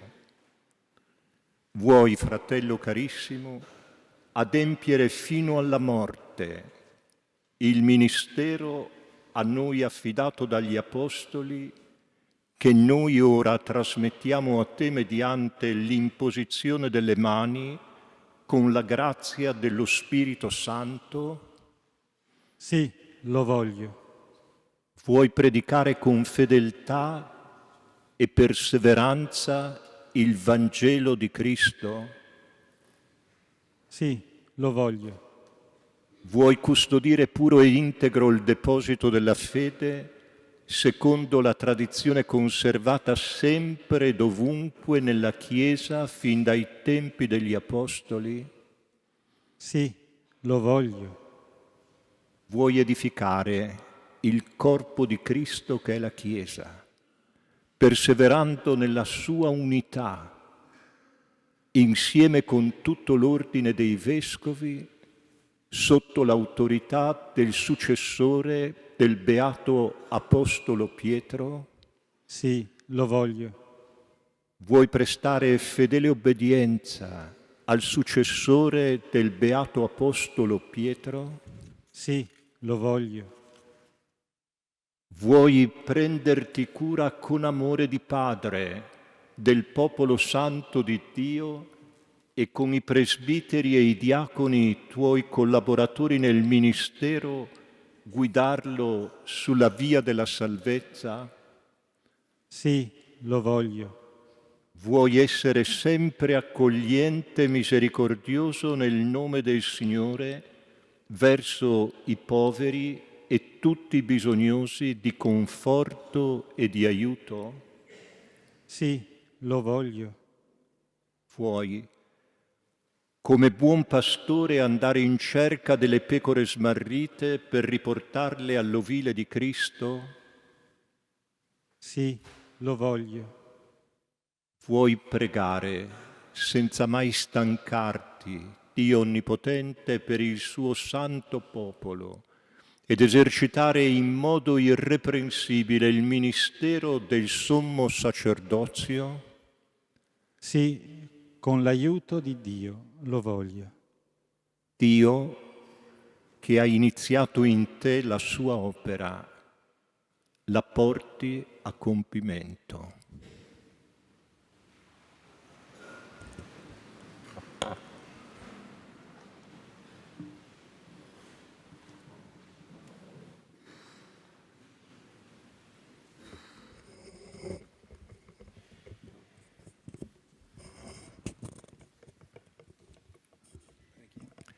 Preghiamo, fratelli carissimi, Dio onnipotente e misericordioso, perché conceda a questo nuovo eletto la ricchezza della sua grazia, per il bene della sua Chiesa.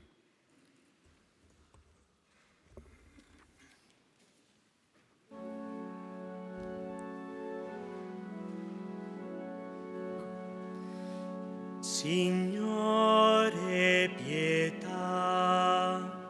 Signore, pietà. Cristo, pietà. Cristo, pietà. Signore, pietà. Signore, pietà. Santa Maria, Madre di Dio, prega per noi. San Michele, prega per noi. Santi angeli di Dio, pregate per noi. San Giovanni Battista, prega per noi. San Giuseppe, prega per noi. Santi patriarchi e profeti, pregate per noi. Santi Pietro e Paolo, pregate per noi. Sant'Andrea, prega per noi. San Giovanni, prega per noi. San Giacomo, prega per noi. San Tommaso, prega per noi. Santi Filippo e Giacomo, pregate per noi. San Bartolomeo, prega per noi. San Matteo, prega per noi. Santi Simone e Giuda, pregate per noi. San Mattia, prega per noi. Santi Apostoli ed Evangelisti, pregate per noi. Santa Maria Maddalena, prega per noi. Santi discepoli del Signore, pregate per noi. Santo Stefano, Sant'Ignazio di Antiochia, San Lorenzo, Sante Perpetua e Felicita, Sant'Agnese, Santi Ermagora e Fortunato,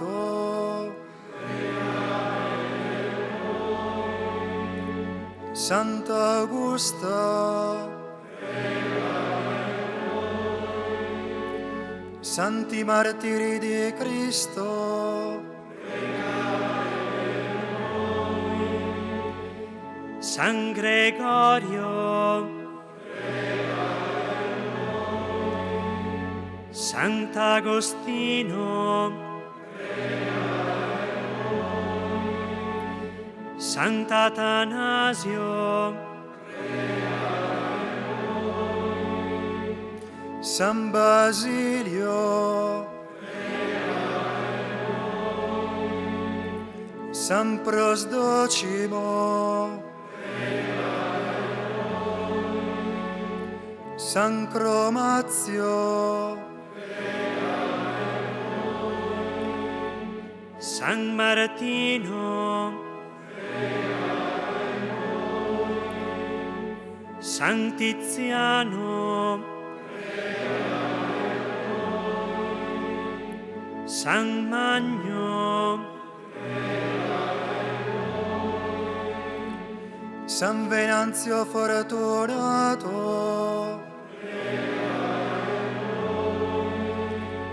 Santi Cirillo e Metodio,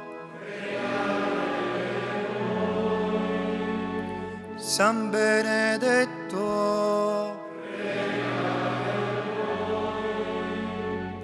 San Riccardo, Santi Francesco e Domenico,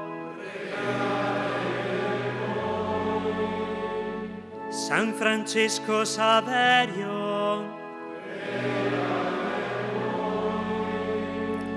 San Francesco di Sol, San Rocco, San Giovanni Maria Vianney,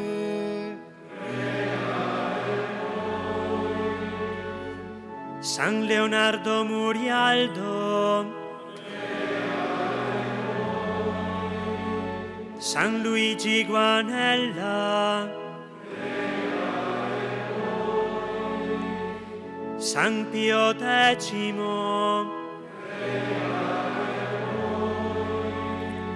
San Giovanni XXIII,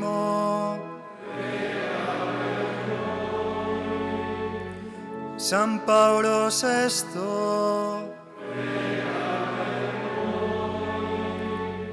San Giovanni Paolo II,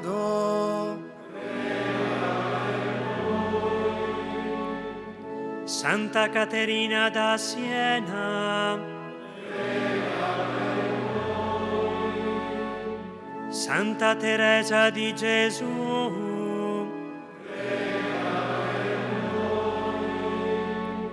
Beato Marco d'Aviano,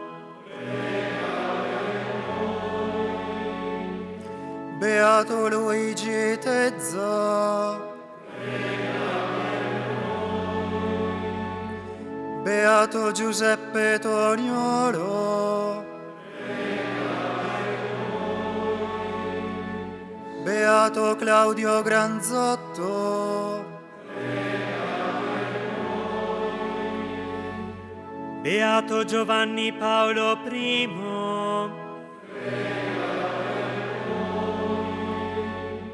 Beato Cosma Spessotto,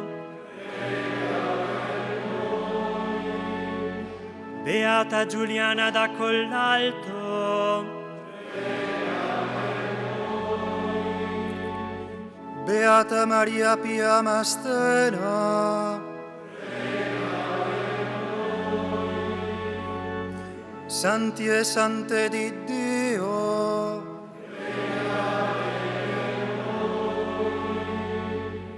nella tua misericordia,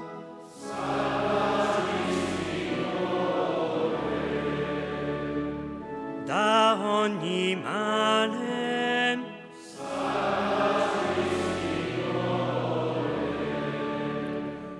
da ogni peccato,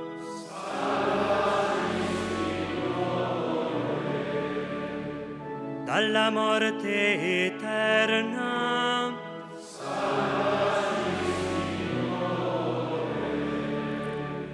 per la tua incarnazione,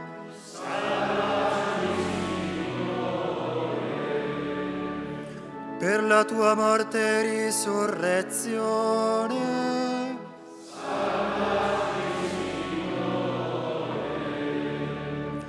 per il dono dello Spirito Santo,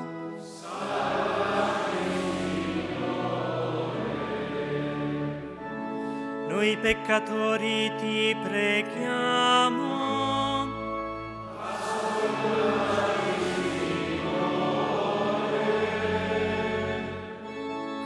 conforta e illumina la tua santa Chiesa.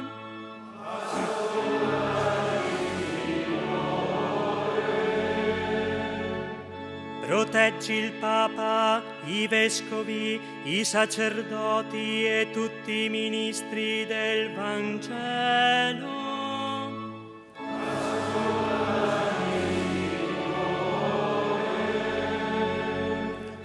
Benedici questo tuo eletto.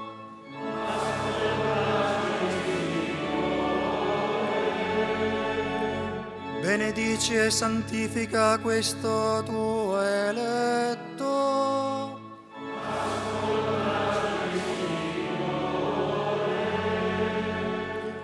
Benedici, santifica e consacra questo tuo eletto.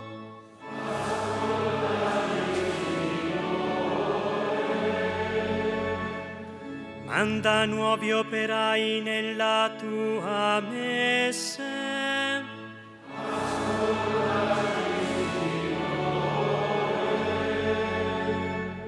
Dona al mondo intero la giustizia e la pace.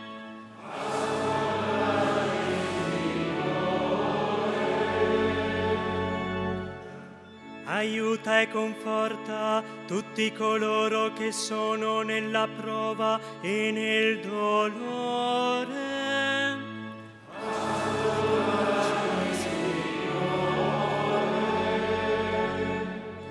Custodisci e conferma nel tuo santo servizio noi e tutto il popolo a te consacrato.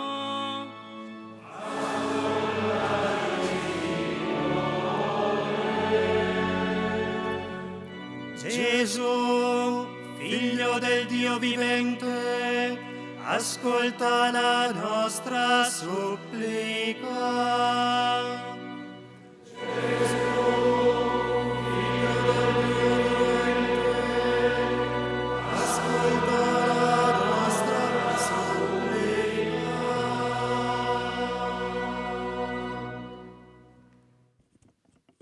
Ascolta, o Padre, la nostra preghiera e fondi su questo tuo Figlio con la pienezza della grazia sacerdotale la potenza della tua benedizione. Per Cristo nostro Signore.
O Dio, Padre del Signore nostro Gesù Cristo, Padre di misericordia e Dio di ogni consolazione, tu abiti nell'alto dei cieli e volgi lo sguardo su tutte le creature e le conosci ancora prima che esistano. Con la parola di salvezza hai dato norme di vita nella tua Chiesa. Tu dal principio hai eletto Abramo come padre dei giusti, hai costituito capi e sacerdoti per non lasciare mai senza ministero il tuo santuario, e fin dall'origine del mondo hai voluto essere glorificato in coloro che hai scelto.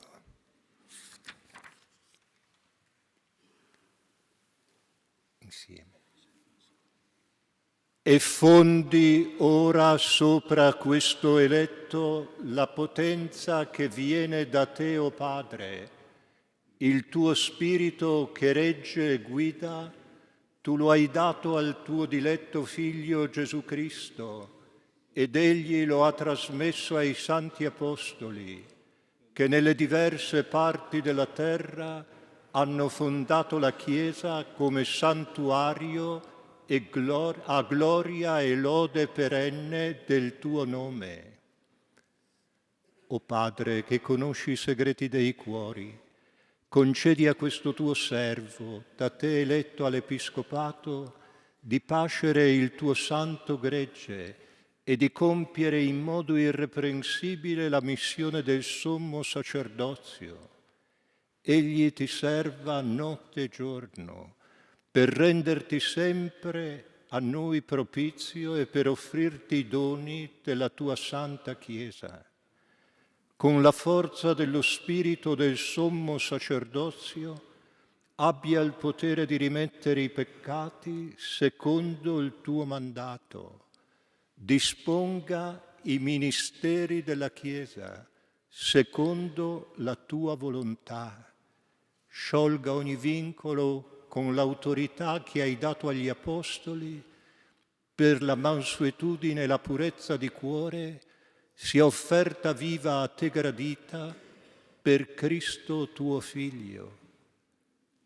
A te, Padre, la gloria, la potenza, l'onore per Cristo con lo Spirito Santo nella Santa Chiesa, ora e nei secoli dei secoli.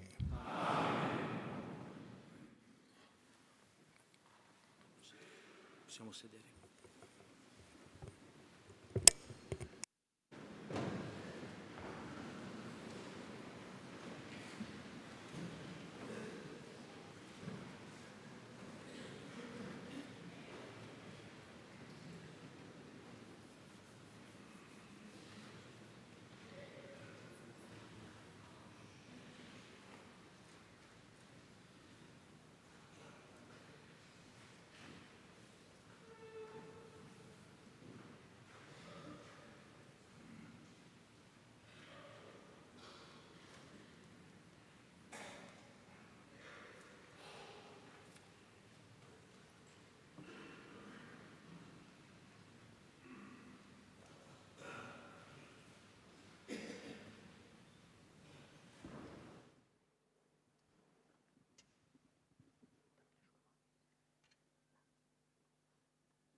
Dio, che ti ha fatto partecipe del sommo sacerdozio di Cristo e fonda su di te la sua mistica unzione, e con l'abbondanza della sua benedizione dia fecondità al tuo ministero.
Ricevi il Vangelo e annunzia la parola di Dio con grandezza d'animo e dottrina.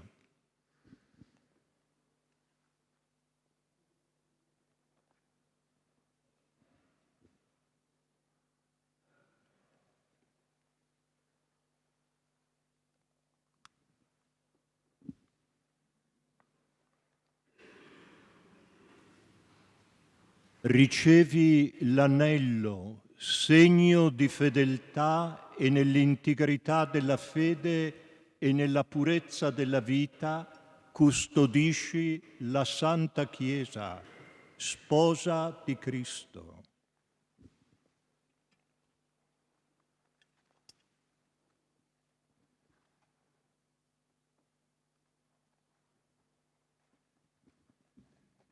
Ricevi la mitra e risplenda in te il fulgore della santità, perché quando apparirà il principe dei pastori, tu possa meritare la incorruttibile corona di gloria.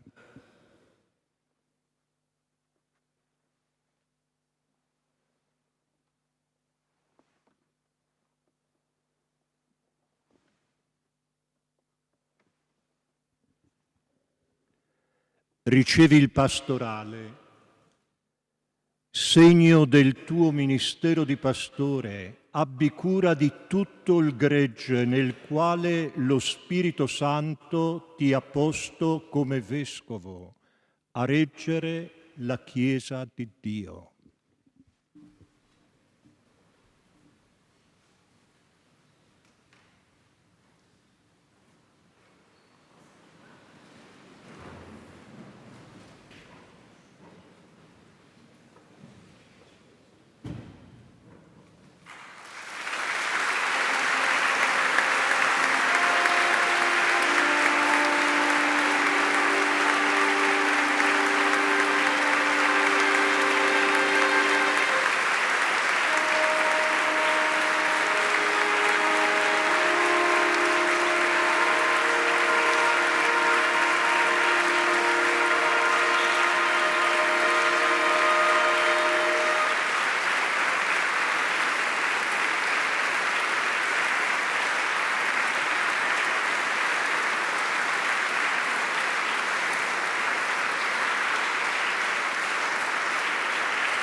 Rimanendo in piedi, rinnoviamo la nostra professione di fede.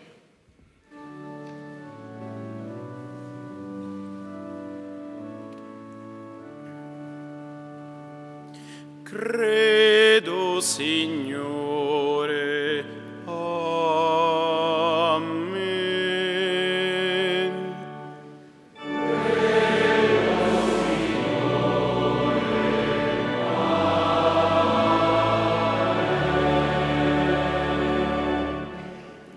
Io credo in Dio, Padre Onnipotente, Creatore del cielo e della terra.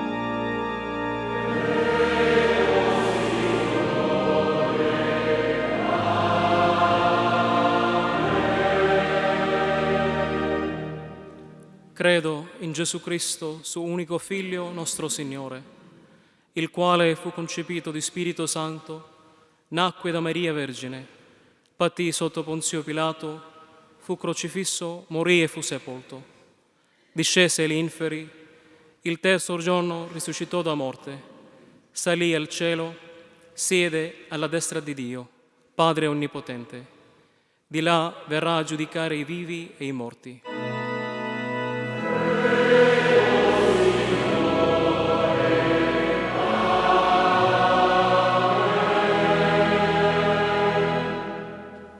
Credo nello Spirito Santo, la Santa Chiesa Cattolica, la comunione dei santi, la remissione dei peccati, la risurrezione della carne, la vita eterna. Amen.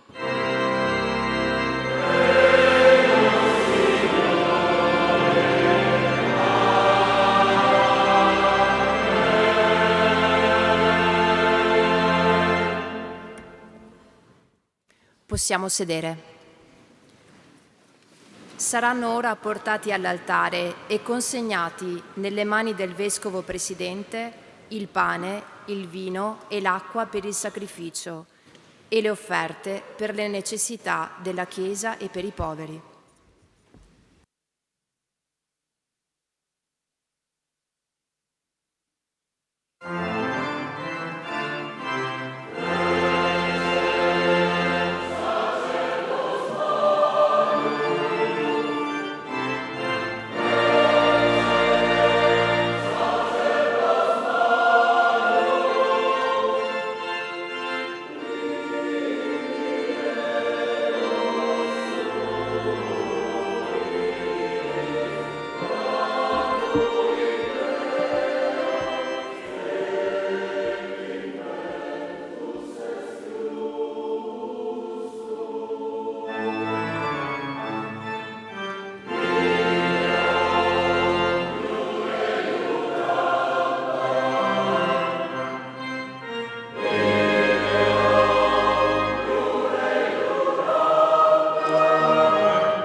Pregate, fratelli e sorelle, perché il mio e vostro sacrificio sia gradito a Dio, Padre Onnipotente. Il Signore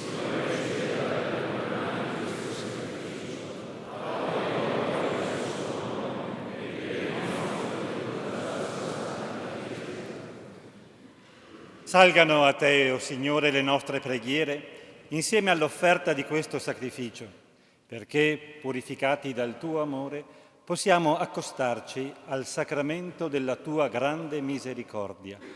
Per Cristo nostro Signore. Il Signore sia con voi.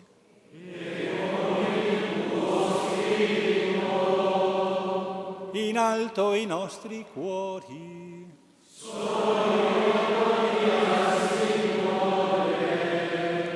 Rendiamo grazie al Signore nostro Dio.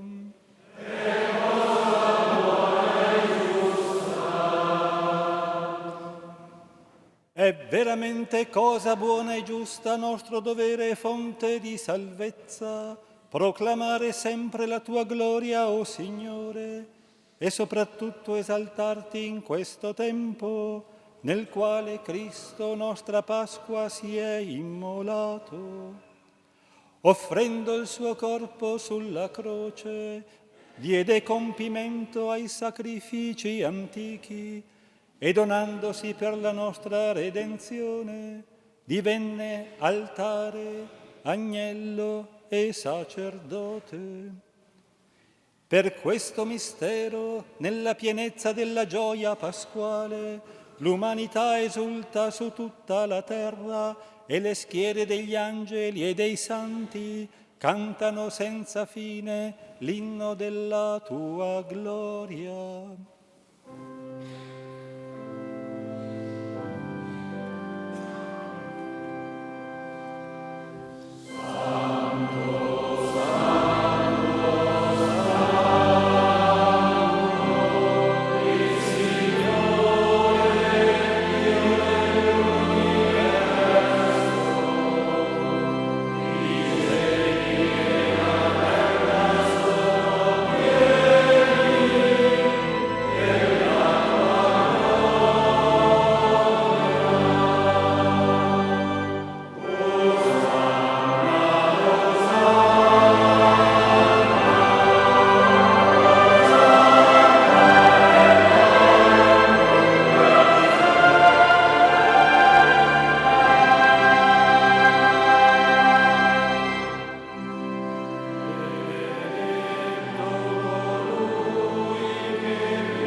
Veramente santo sei tu, o Padre, ed è giusto che ogni creatura ti lodi. Per mezzo del tuo Figlio, il Signore nostro Gesù Cristo, nella potenza dello Spirito Santo fai vivere e santifichi l'universo e continui a radunare intorno a te un popolo che dall'Oriente all'Occidente offra al tuo nome il sacrificio perfetto. Ti preghiamo umilmente, santifica e consacra con il tuo Spirito i doni che ti abbiamo presentato, perché diventino il corpo e il sangue del tuo Figlio, il Signore nostro Gesù Cristo. Egli, nella notte in cui veniva tradito, prese il pane, ti rese grazie con la preghiera di benedizione, lo spezzò, lo diede ai suoi discepoli e disse: prendete e mangiatene tutti. Questo è il mio corpo, offerto in sacrificio per voi.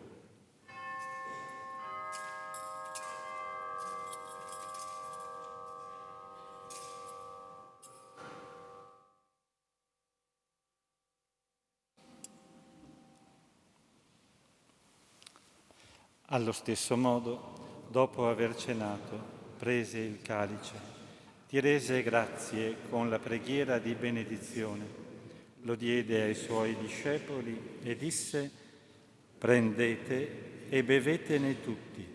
Questo è il calice del mio sangue, per la nuova ed eterna alleanza, versato per voi e per tutti in remissione dei peccati. Fate questo in memoria di me.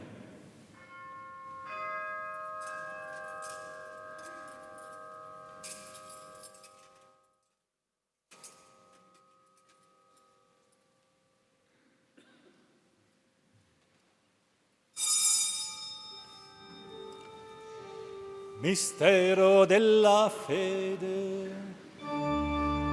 Annunciamo la tua morte, Signore.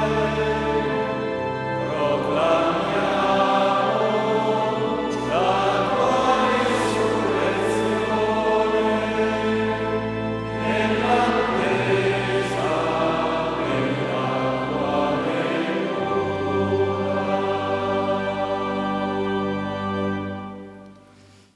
celebrando il memoriale della passione redentrice del tuo Figlio, della sua mirabile risurrezione e ascensione al cielo, nell'attesa della sua venuta nella gloria, ti offriamo, o Padre, in rendimento di grazie, questo sacrificio vivo e santo.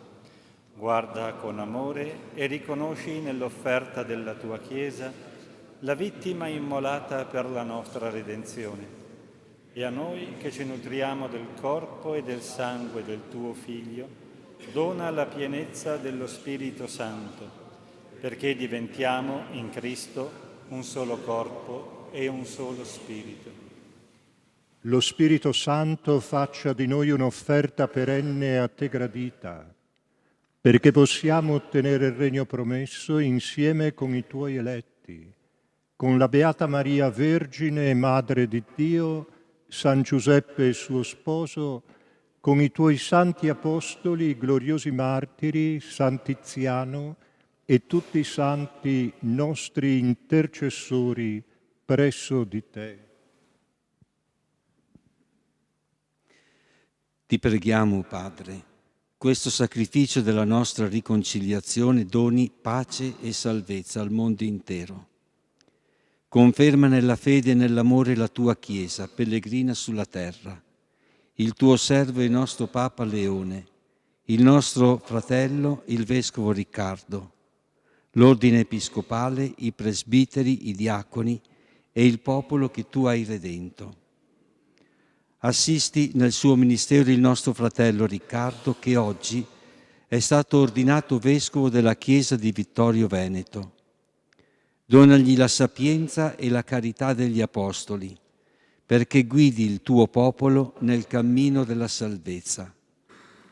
Ascolta la preghiera di questa famiglia che hai convocato la tua presenza, nel giorno in cui Cristo ha vinto la morte e ci ha resi partecipi della sua vita immortale. Ricongiungi a te, Padre misericordioso, tutti i tuoi figli ovunque dispersi.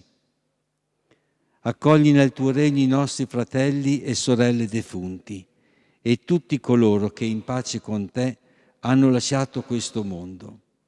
Concedi anche a noi di ritrovarci insieme, a godere per sempre della tua gloria in Cristo nostro Signore, per mezzo del quale tu, o Dio, doni al mondo ogni bene.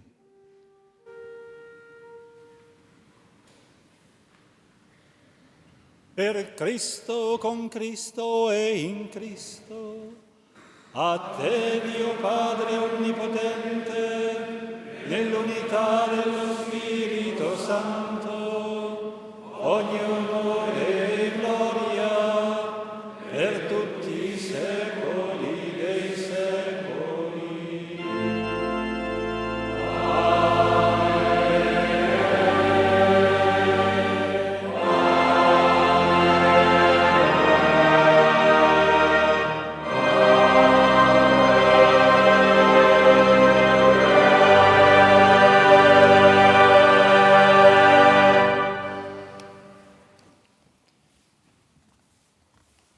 guidati dallo Spirito di Gesù, illuminati dalla sapienza del Vangelo, cantiamo insieme.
Liberaci, o Signore, da tutti i mali.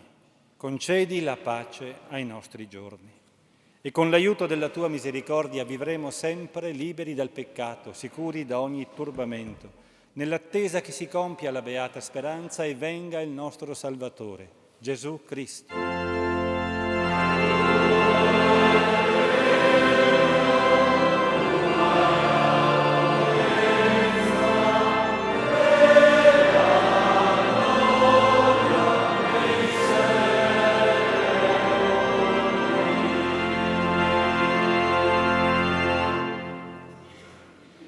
Signore Gesù Cristo, che hai detto ai Tuoi Apostoli: vi lascio la pace, vi do la mia pace. Non guardare ai nostri peccati, ma alla fede della Tua Chiesa, e donale unità e pace, secondo la Tua volontà, Tu che vivi e regni nei secoli dei secoli. Amen. La pace del Signore sia sempre con voi. Nello Spirito del Cristo risorto, scambiatevi il dono della pace.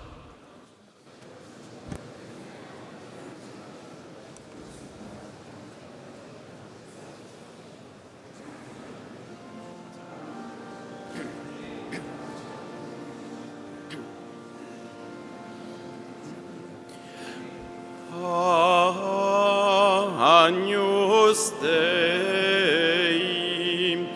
qui tollis peccata mundi, miserere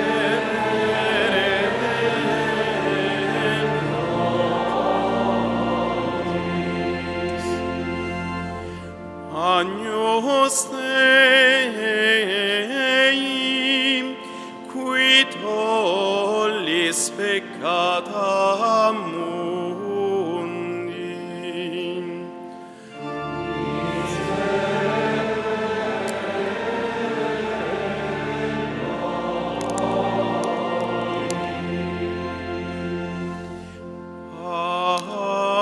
Agnus Dei, qui tollis peccata mundi.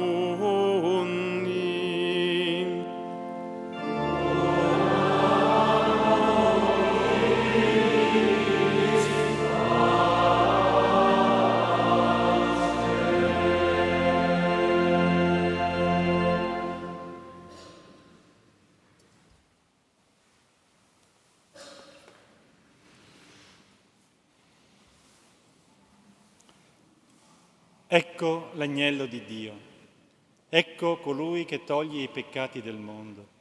Beati gli invitati alla cena dell'agnello.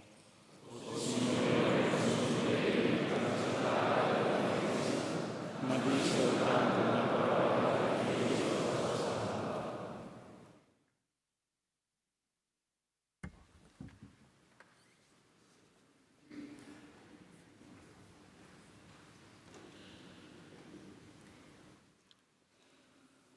Sarà ora distribuita la Santa Comunione nei seguenti punti. Davanti all'altare della celebrazione, in 3 punti presso gli altari laterali, all'esterno della cattedrale. La Santa Comunione per i celiaci sarà distribuita presso il primo altare di sinistra partendo dalla porta. Viviamo questo momento con devozione e partecipiamo ai canti che troviamo nel libretto.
Preghiamo.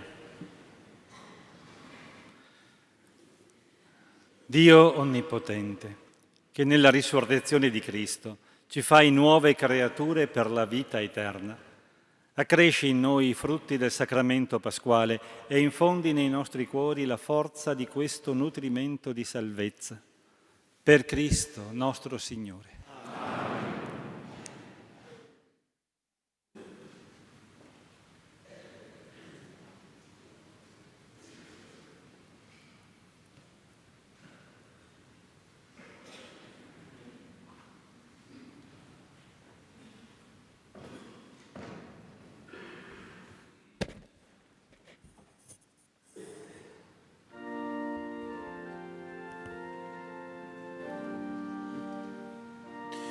Te Deum laudamus.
Ecco che un vostro fratello, un amico, un compagno di strada dei tempi passati o dei tempi che verranno è diventato vescovo di questa santa e bella Chiesa di Dio che è a Vittorio Veneto, santa e bella come ogni porzione di Chiesa, come la Chiesa nel suo insieme quando si lascia raggiungere dall'amore e dalla misericordia di Dio. Ecco, in questo momento non ringrazio il Signore per quello che sono diventato. Non lo faccio perché, nonostante tutto, non so bene cosa mi aspetta da qui in avanti. O meglio, lo so in teoria, l'ho anche insegnato qualche volta. Ho visto dagli altri come si fa il vescovo, ma cosa effettivamente voglia dire essere vescovo, spero di impararlo cammin facendo. E ora ringrazio Dio per avermi creato, fatto cristiano, chiamato a servire la Chiesa come prete, per avermi conservato, custodito e sostenuto fin qui attraverso la bontà, la pazienza di tante persone, moltissime delle quali sono qui presenti, a cominciare dalla mia famiglia, dagli amici, del paese, del liceo, del seminario. Io spero di avere dei buoni motivi per ringraziare Dio di avermi affidato il ministero di Vescovo a Vittorio Veneto quando, alla fine della mia vita terrena, mi troverò di fronte a Lui. Ecco, so che il compito principale del Vescovo, in quanto inviato da Gesù Cristo, è annunciare il Vangelo, celebrarlo, viverlo nella e con la Chiesa che gli è affidata e alla quale allo stesso tempo egli è affidato. Per annunciare, celebrare e vivere il Vangelo bisogna conoscerlo. E conoscere il Vangelo significa incontrarlo, perché il Vangelo, la buona notizia, è in definitiva la persona di Gesù Cristo, come abbiamo sentito anche nell'omelia. E io, come ogni cristiano, ho incontrato e incontro il Vangelo ascoltando le parole della Bibbia, celebrando la messa, pregando. Ma come ogni cristiano l'ho incontrato e lo incontro nei volti di tante persone con le quali condivido il fatto di essere a questo mondo, cosa spesso affascinante, tante volte, troppe volte, accompagnata da sofferenze difficili da sopportare e persino da descrivere. Ho incontrato e incontro il Vangelo nei vostri volti, in quelli che conosco da decenni e in quelli che vedo qui per la prima volta. Lo incontro il Vangelo nelle vostre storie, lo incontrerò nelle vostre storie, nelle vostre attese, nella generosità di quanti sono venuti qui da Padova, da Roma, da altri luoghi più o meno lontani, persino dalla Spagna. Incontro il Vangelo nella vostra gioiosa e paziente partecipazione a questo momento, a questa celebrazione che per qualcuno forse è più lunga di quelle alle quali partecipa abitualmente. Lo incontro e l'ho incontrato in chi soffre, in chi è messo ai margini, in chi vede non riconosciuta la dignità che gli è propria in quanto essere umano. Lo incontro in chi, nonostante tutto, non si stanca di sperare e di donare speranza. Lo incontro, spero di incontrarlo sempre di più, anche nelle persone che hanno responsabilità nella vita sociale, nel governo, nell'amministrazione della cosa pubblica, nella difesa della patria. Le saluto e le ringrazio di essere qui nella ricerca della pace. Incontro il Vangelo anche nelle perplessità di qualcuno che conoscendomi si starà chiedendo: ma sarà in grado Riccardo di rispondere con i fatti, non solo con le parole, alle 9 domande che gli sono state poste prima della imposizione delle mani? Ecco, suppongo che anche i miei genitori, da lassù, Gino e Renata, si stiano chiedendo la stessa cosa. sarà capace di mettere in atto quel sì lo voglio che ha detto a parole. Ecco, pregate in ogni caso perché io sia fedele a quel sì lo voglio. Immagino che sempre lassù anche i miei genitori, i nonni, gli zii, insieme a Don Martino Bassani, insieme a Don Pierluigi Barzon e a Don Gilberto Ferrara, stiano pregando con la medesima intenzione, associandosi alla intercessione materna della Madre di Dio, la Beata Vergine Maria. Ecco, a tutti voi dico grazie per il Vangelo che siete stati, che siete, che mi donate. Lo accolgo con senso di responsabilità, pronto a farlo circolare tra le persone con le quali e per le quali ora sono chiamato a vivere e a svolgere il ministero episcopale. So che dentro di noi e fuori di noi c'è anche tanto che si oppone al Vangelo. Ci sono paure, ci sono chiusure anti-evangeliche, ma il Vangelo, la buona notizia che è Gesù, è più forte di ogni anti-evangelo. Ecco, saluto e ringrazio tutti voi qui presenti, mi associo naturalmente ai saluti che sono stati fatti fin dall'inizio di questa celebrazione. Saluto chi è qui in prima fila, chi è in piazza, chi ci segue in video, in particolare perché infermo o malato. Ecco, perdonatemi se non faccio lunghi elenchi, gli alunni del Collegio Capranica sanno che non sono molto amante dei ringraziamenti, ma per questa volta mi perdonate. Magari ci sarà un po' più tempo dopo la celebrazione per stare assieme e salutarci. Ma vi ringrazio perché siete qui non solo per simpatia e amicizia, spero un po' anche questo, ma come segno della comunione tra le chiese. Ce lo ricordava anche il Patriarca Francesco. Segno della comunione tra le diverse diocesi da cui provenite. Perché l'ordinazione di un vescovo, fin dall'antichità, è uno dei momenti in cui si esprime con maggiore evidenza la comunione, l'unità delle chiese locali nella fede e nell'amore. Segno di questa comunione sono in particolare i vescovi qui presenti. E io li ringrazio tanto di essere qui e invito tutti voi a ringraziarli e a sostenerli, a sostenerci con la preghiera e con l'incoraggiamento. E tra i vescovi permettete di ringraziare in particolare il Patriarca Francesco, che ha avuto la bontà di ordinarmi proprio nel giorno del suo compleanno. A lui e anche al Vescovo Renato di Feltre Belluno, che compie gli anni lo stesso giorno, i migliori auguri di bene.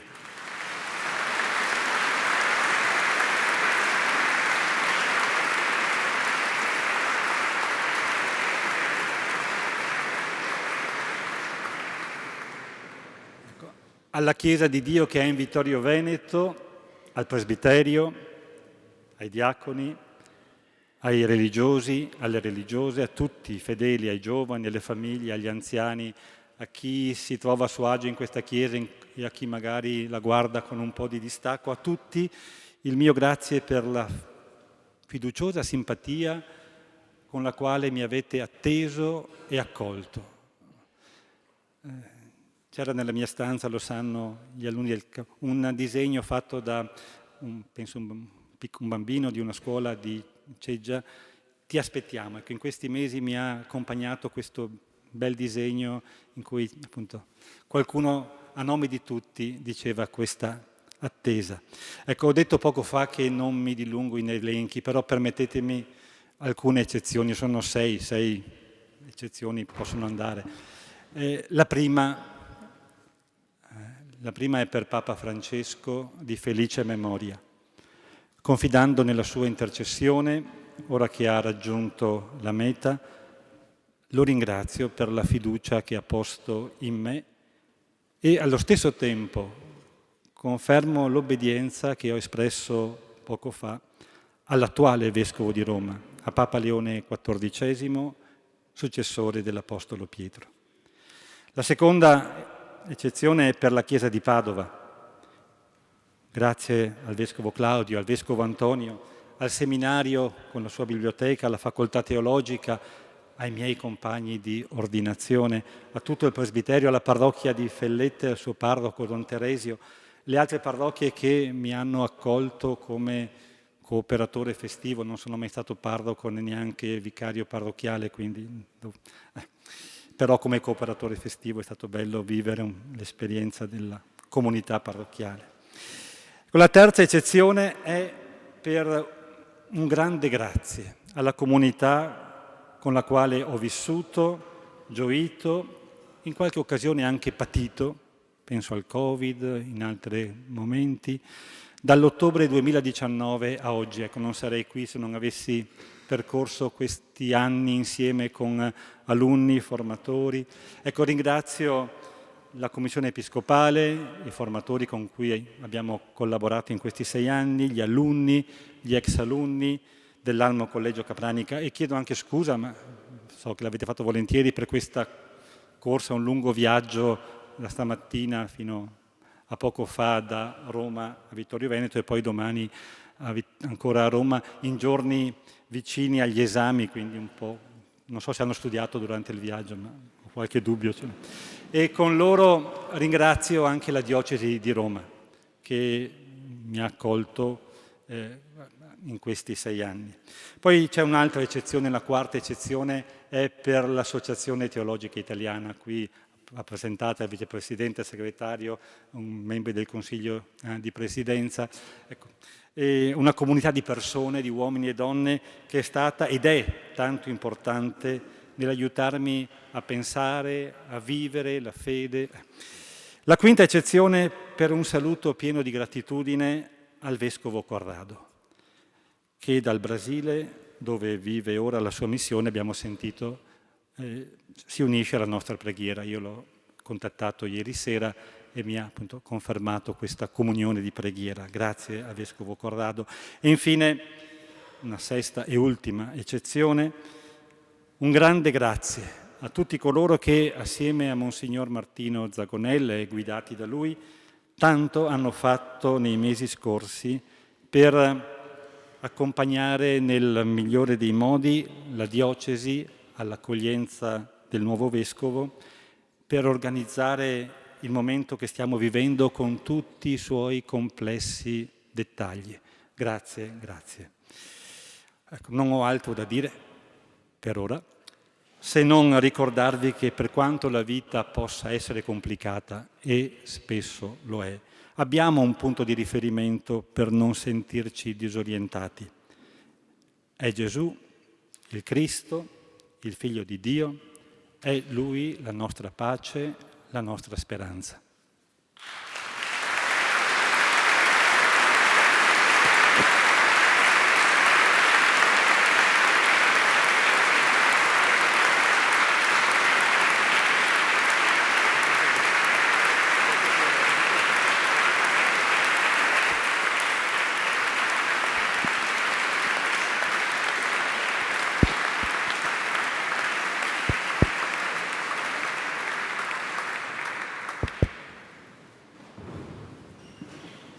Il Signore sia con voi. Inchinatevi per la benedizione.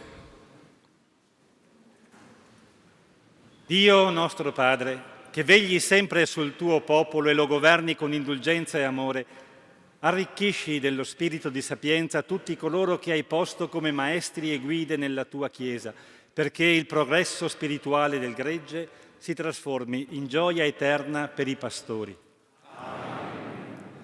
Tu che disponi nel tuo sovrano volere il numero dei giorni e il corso delle vicende umane, guarda con bontà al nostro umile servizio e dona al nostro tempo piena e perfetta pace. Tu che per la tua grazia hai profuso in me l'abbondanza dei tuoi doni e mi hai innalzato alla dignità episcopale, rendimi a te gradito nel quotidiano adempimento della mia missione. Unisci in un solo cuore il popolo e il vescovo, perché non manchi mai al pastore la docilità dei fedeli e ai fedeli la sollecitudine del pastore. E su tutti voi qui presenti scenda la benedizione di Dio Onnipotente, Padre, Figlio e Spirito Santo.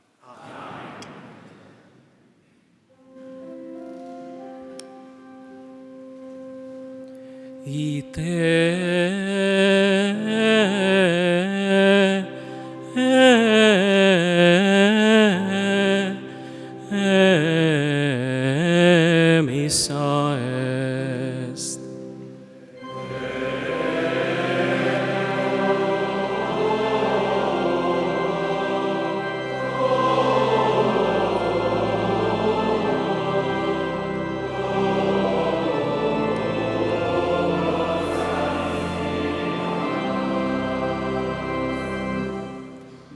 Dopo il canto finale siamo invitati presso i portici del seminario vescovile per un momento di festa dove potremo salutare il nostro nuovo vescovo.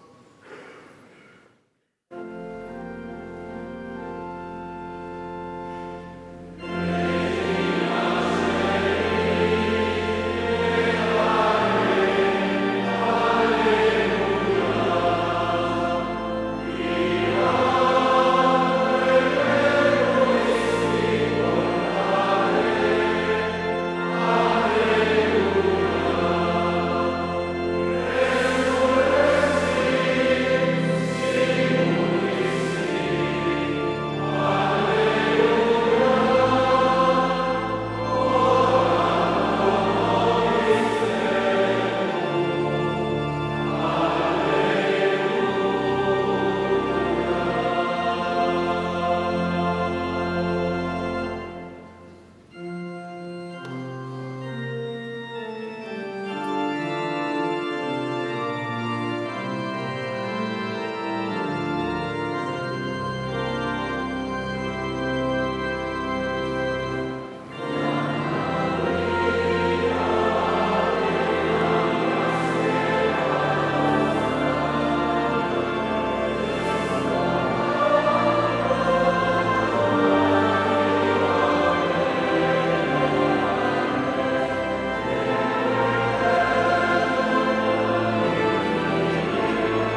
Caro Vescovo Riccardo, grazie.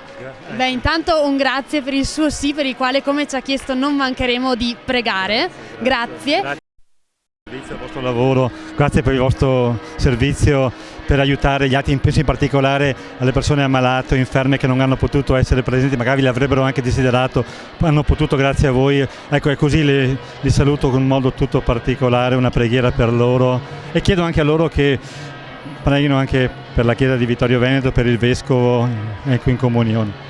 Grazie, le chiediamo un'emozione a caldo dopo questa bella celebrazione. L'emozione è la serenità di sapere di essere al posto giusto, l'emozione di vedere volti, tanti bei volti, e la voglia anche di cominciare, ecco, dopo le feste a vivere la vita quotidiana qui nella diocesi, nella bella diocesi di Vittorio Veneto.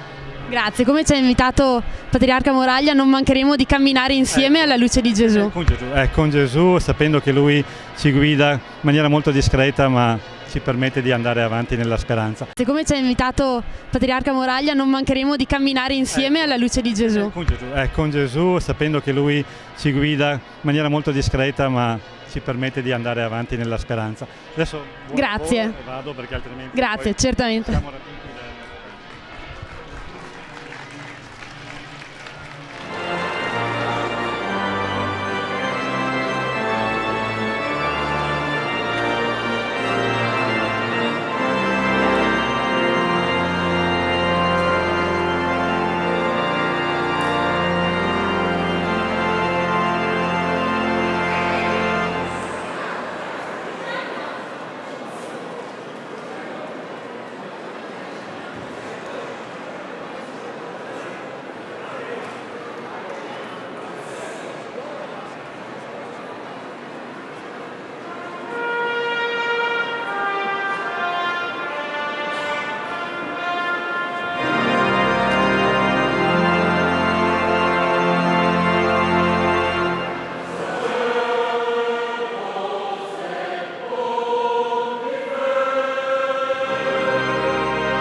Ed eccoci dopo questa bella celebrazione, abbiamo vissuto un momento di grande gioia, di grande condivisione come famiglia cristiana tutti uniti. Siamo con Marco Zabotti, direttore scientifico dell'Istituto Beato Toniolo, Le Vie dei Santi. Ti chiediamo subito un'emozione, una parola a caldo dopo questo bel momento dell'essere famiglia. Chiesa vittoriese con il suo pastore e il pastore con la sua chiesa. Credo sia stata una dimensione di straordinaria coralità, di pienissima comunione, e l'idea poi espressa dal Vescovo Riccardo alla fine del tornino i volti, nel segno della carità e nel segno anche di questa gratitudine che lui ha espresso verso la vita, la storia e le persone che l'hanno accompagnata, e al tempo stesso verso questa nuova avventura, che lui dice è un'avventura in cui si accinge con totale dedizione, responsabilità, segno di apertura, e credo con una bellissima sintesi tra l'idea del Vangelo da annunciare e le persone da incontrare. Questo credo sia un messaggio che è stato immediatamente percepito, è scattato, credo sin dall'inizio, una dimensione di comunicazione, di attenzione, di cordialità. È stato un abbraccio che oggi abbiamo avvertito tutti, credo questo segno grande che sta vivendo la Chiesa vittoriese. Dopo Leone XIV, il Vescovo Riccardo, credo che per noi sia un tempo davvero di grazia. Un abbraccio bello come quello che abbiamo visto che i vescovi hanno condiviso col Vescovo Riccardo durante la celebrazione. Tu parlavi della carità, il Patriarca Moraglia durante l'omelia ha anche parlato della fede, cioè del coraggio del dire io credo, noi crediamo, soprattutto quando in realtà questo dire io credo ci fa sentire un po' minacciati. Una parola anche su questo. Sì, sia il Patriarca Moraglia, ma anche il Vescovo Riccardo alla fine nel suo saluto, nel suo intervento, ha ribadito la centralità, no, della dimensione di fede radicata nel Vangelo, radicata nella persona di Gesù, non nascondendoci le difficoltà, cioè sapendo che c'è un clima che oggi magari non è favorevole al Vangelo, ma lo ha detto sia il Patriarca, lo ha ripetuto anche il Vescovo Riccardo, ma su questo innestare invece una profonda, dato di convincimento, per cui è dalla fede in Cristo che nasce questa dimensione poi di apertura missionaria al mondo. E credo che anche il messaggio che il Vescovo Pizziolo dal Brasile ha lanciato, sia stato un segno ancora bello, molto apprezzato, di comunione proprio tra pastori, ma nel segno proprio della Chiesa che sta servendo il Vescovo Pizziolo in Brasile e della Chiesa che adesso ha il suo nuovo pastore, il Vescovo Riccardo Battocchio. Ed era proprio il Vescovo Riccardo che ci diceva in uno dei suoi ringraziamenti un grande grazie per questo segno di Chiesa unita, questo condividere anche la cristianità non solo tra Padova, Vittorio Veneto e Roma, le sue 3 diocesi possiamo dirle così, ma come proprio unità tra i cristiani, un bel segnale del lavorare insieme. Credo che dal punto di vista simbolico il sì lo voglio, quei 9 ripetuti, no? Questa affermazione ribadita e ripetuta, ma poi l'abbraccio con i confratelli vescovi, anche lì sia stato un bellissimo segnale di una attenzione reciproca, di una squisita davvero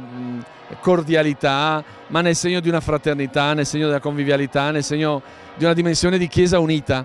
E credo che oggi sia stata il messaggio che è arrivato, ma anche dai volti che sono stati all'offertorio, dal fatto che lui ha anche ringraziato moltissimo la Chiesa vittoriese per quel ti aspettiamo, no? del ragazzo, della comunità di Ceggia, no? Del giovane di Ceggia, ma al tempo stesso anche questo grazie per tutti questi mesi intensi di preparazione guidati dall'amministratore diocesano Don Martino Zagonel, che ha fatto sì che questa Chiesa davvero oggi possa esplodere nella gioia per questo arrivo e per l'inizio di questo episcopato.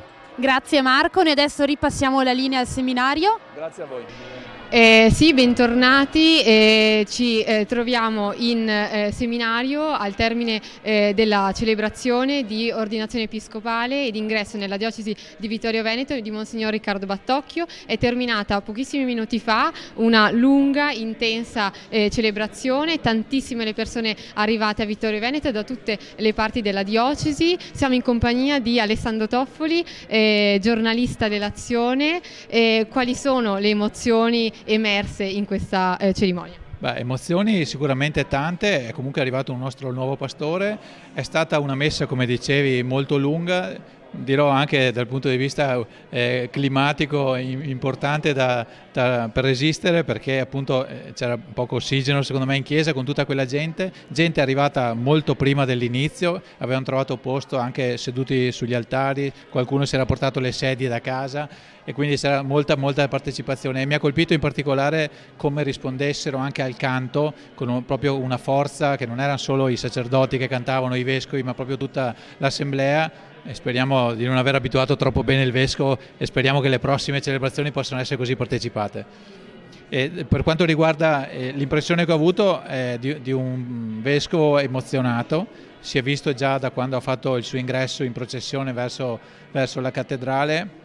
Ha incontrato evidentemente tante persone che arrivavano dalla sua parrocchia, penso padovani così, e si vedeva la sua emozione, ha stretto idealmente tante mani, ha stretto qualche mano anche entrando in chiesa, in particolare ho visto che ha stretto la mano della prima cittadina, quindi la prima autorità politica e la prima autorità religiosa della città si sono salutate all'ingresso della chiesa, e poi appunto una messa molto lunga con tutti i vari segni e simboli, e in particolare mi ha colpito anche il tono colloquiale, profondo ma colloquiale, simpatico oserei dire, senza essere dissacrante, del vescovo nel suo intervento finale, che ha simpaticamente detto che non ringrazia il Signore per quello che è diventato, cioè vescovo, perché ancora non sa come sarà, anche se lo ha già insegnato, ha detto, però insomma lo ringrazia per essere stato fatto cristiano.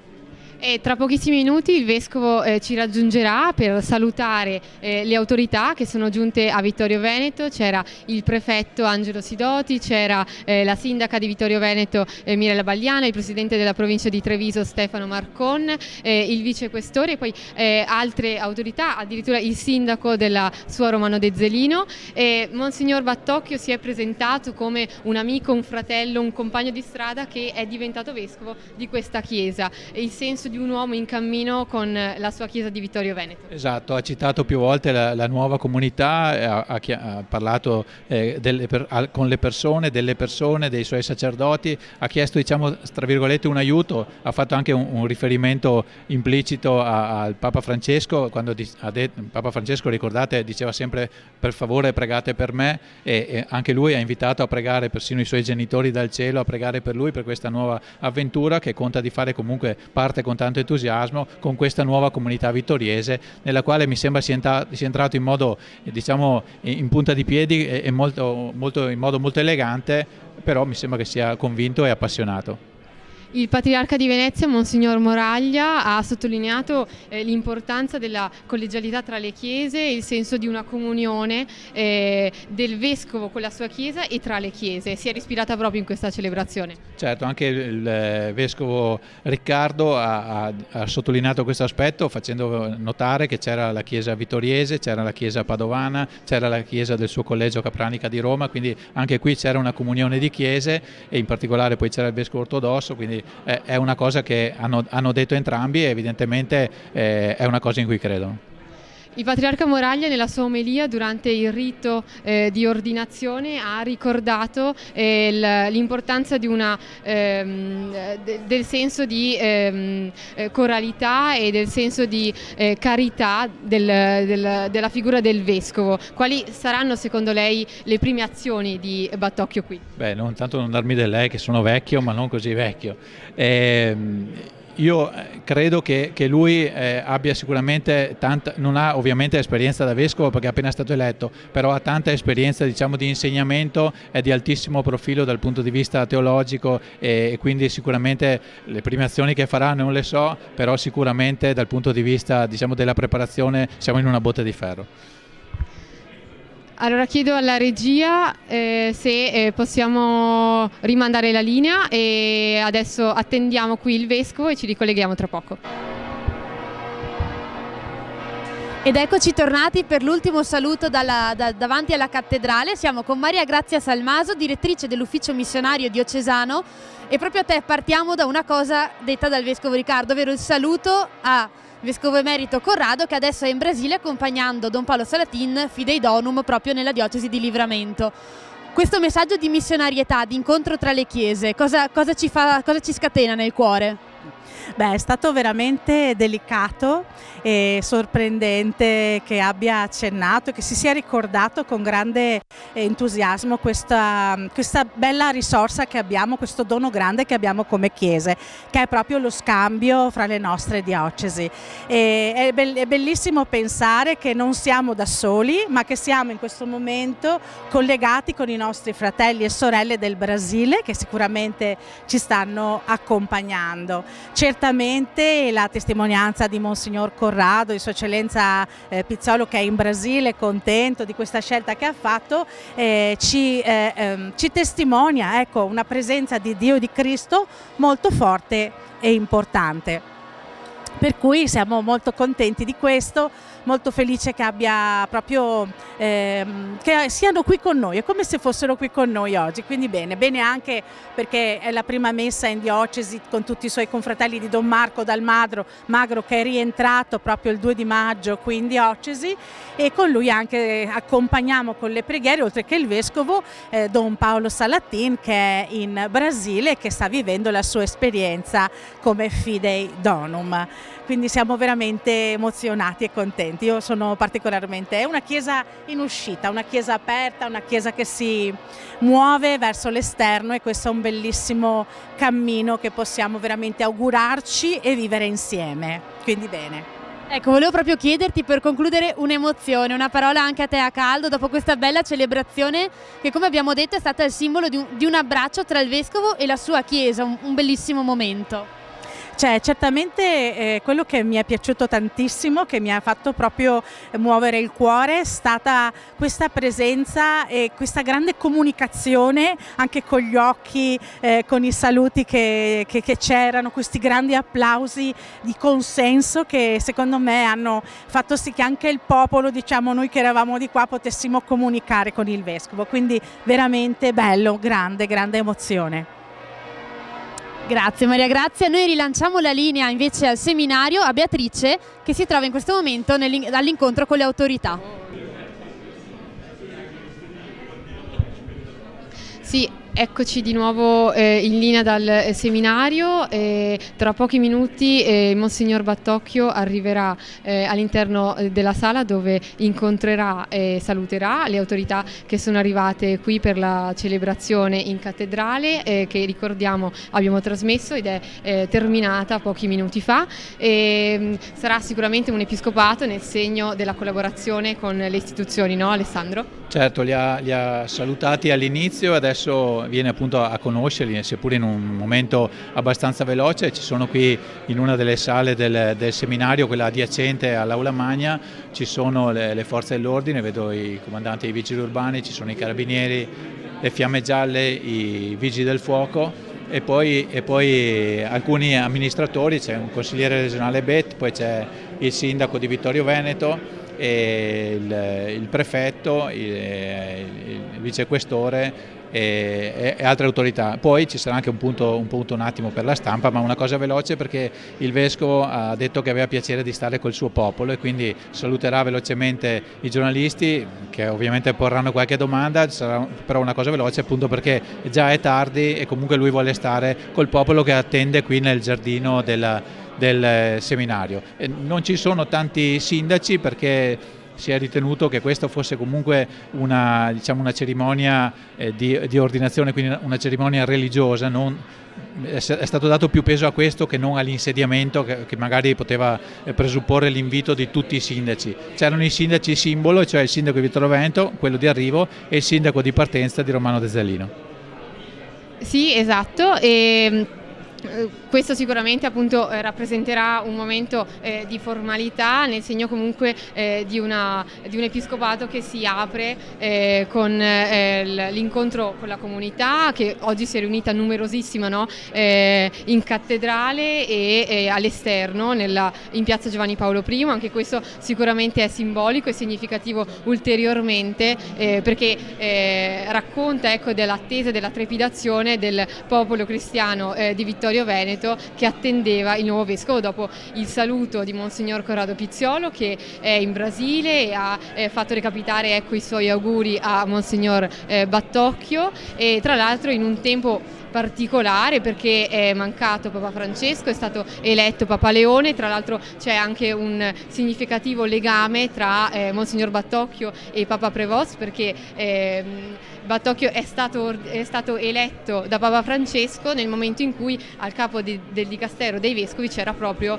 Prévost. Sì, sono tutte coincidenze particolari. Noi qui in Diocesi di Vittorio Veneto siamo stati a lungo senza Papa e senza Vescovo, anche se ovviamente era sostituito da Monsignor Zagonelli in quanto amministratore diocesano, però insomma poi ci sono state queste coincidenze e sono anche curiose. E il fatto che appunto adesso il Vescovo abbia avuto piacere di incontrare gli amministratori pubblici e diciamo le istituzioni è significativo, nel senso che vuole comunque instaurare, come dicevi tu giustamente prima, un rapporto, una collaborazione con le autorità civili, perché la comunità ovviamente è composta nelle sue varie realtà, dalla componente religiosa alla componente ovviamente civile, e questo è comunque anche un segno di omaggio nei confronti degli amministratori, ai quali ha già chiesto di fatto collaborazione, e penso che sia stata assolutamente gradita questa e ricambiata sicuramente dai sindaci che ci sono e quelli che incontrerà. Sì, e a proposito insomma della comunione ecclesiale, c'erano tantissimi sacerdoti, circa 200, e una trentina di vescovi, e il Monsignor Battocchio li ha ringraziati in numerose occasioni, perché insomma sono vescovi che in qualche modo hanno segnato il suo ministero sacerdotale e ora segneranno quello episcopale. Certo, sì, è stata una celebrazione ricca di sacerdoti, come dicevi giustamente, oltre a quasi tutti i sacerdoti diocesani c'erano una trentina di vescovi, come dicevi, c'era il patriarca, che lui ha ringraziato anche in modo particolare per averlo ordinato, e poi insomma un bel numero di rappresentanti del mondo religioso, ma sta arrivando il vescovo. Sì, eccoci qua, siamo pronti ad accoglierlo e a seguire il suo saluto con le autorità. Buonasera. Grazie di aver partecipato a questa sobria molto contento perché anche per la comunità sia un segno molto bello la presenza. Grazie a tutti. Si presenta il sistema.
Proprio qua siamo vicini, di fronte a con il nostro maresciallo dobbiamo informare delle italiane che Stato,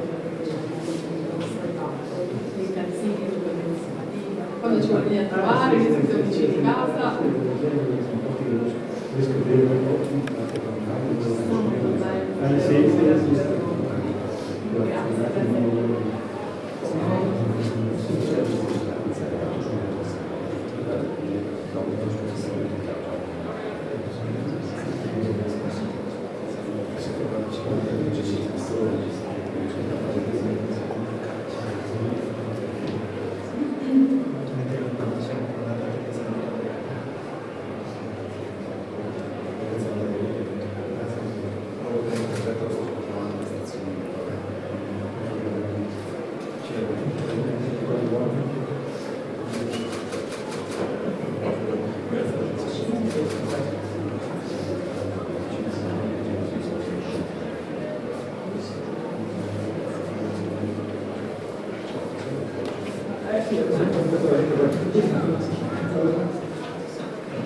Sì, il sentimento che ho provato in queste 3 ore, lunghe 3 ore, è quello di una certa serenità, vedere le persone, anche perché appunto vedevo persone che da tanto tempo non incontravo, ho visto persone nuove che sembravano contente di esserci, quindi questo mi ha fatto molto piacere.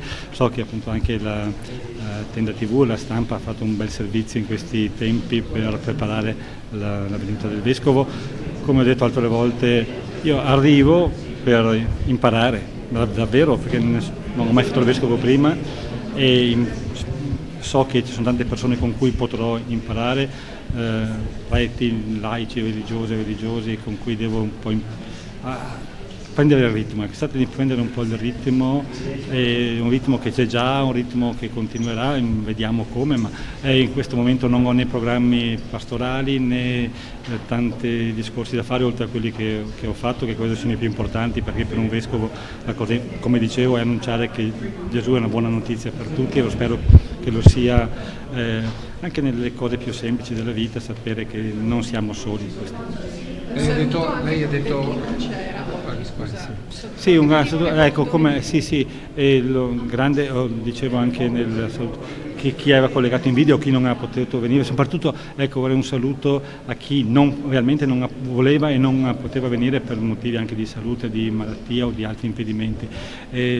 Come Chiesa di Vittorio Veneto sentiamo che questa è una presenza importante e io so che c'è attenzione da parte della comunità ecclesiale anche per situazioni di fatiche, di accoglienza di giovani donne che hanno figli, di persone anziane, quindi persone che si trovano in situazioni di marginalità. So che c'è questo, io dovrò imparare un po' alla volta anche qual è lo stile, ma ecco, la vicinanza c'è, il desiderio della vicinanza, poi come si tradurrà nel concreto, aspettate un po'. Ecco, lei ha detto cerco il Vangelo negli occhi delle persone che incontrerò. Sì, negli occhi, nelle mani, nel cuore, nell'incontro.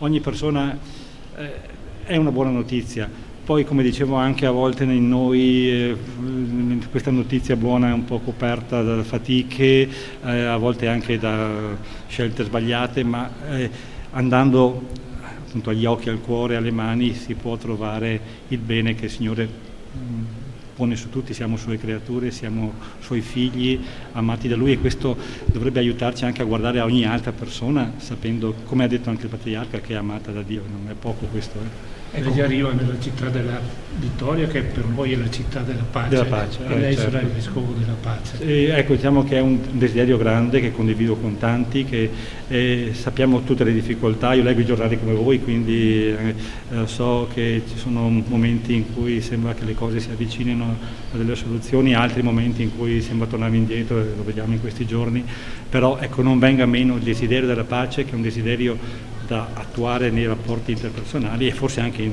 nell'interiorità di ciascuno, perché se non c'è pace dentro poi i guai cominciano. Comunque sono contento.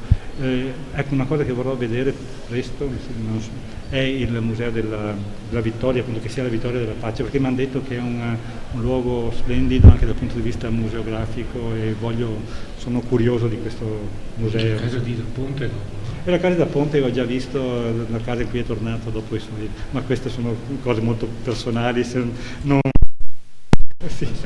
passioni non giovanili, ma sono passioni che fanno parte della vita di ciascuno, che non faccio solo il vescovo nella vita, ma leggo, studio, ascolto musica. Ma non so quanto tempo l'avrò adesso, ma... Grazie. Eccellenza, un'ultima cosa, cosa vuol dire a quel bambino che le ha fatto il disegno che ha appeso? Ecco, io ho mandato all'insegnante, non so, spero di vederlo presto quella scuola, perché mi ha accompagnato, lo sanno, mi ha accompagnato veramente in questi mesi questo disegno, ti aspettiamo. So che è sincero, perché i bambini di solito non dicono bugie, quindi l'ho apprezzato molto. Ecco. Grazie a voi, buon lavoro.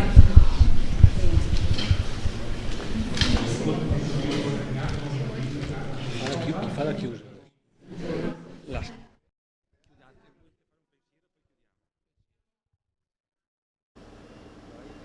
Cari telespettatori, come vedete ormai la piazza si è praticamente svuotata, la cattedrale anche, si sono spostati tutti in seminario per vivere un momento di festa con il nostro Vescovo Riccardo. Quindi siamo giunti al momento dei saluti, un grazie intanto a tutti gli ospiti che sono stati con noi nella prima parte, prima della celebrazione ma anche dopo, un ringraziamento a chi ha curato la celebrazione liturgica, un ringraziamento particolare ai tecnici della Tenda TV che tanto hanno lavorato per una giornata come questa, e visto che sono tanti permettetemi di leggere i loro nomi per l'impegno che hanno dato in questa giornata speciale: Michele Dalmagro, Stefano Migotto, Matteo Ruzzi ed Elia Redenti, Alberto Ardit, Francesca Astori, Mirko Andreetta, Davide Parpinello e Federico Campodall'Orto alla regia. Un grande grazie anche a Beatrice Zabotti che ha fatto le interviste con me questa mattina, e soprattutto un caro grazie a voi telespettatori che ci avete seguito da casa e con noi avete pregato per il nostro Vescovo Riccardo. E come ci ha ricordato lui, continuiamo a camminare insieme. Un grazie a voi e buona serata.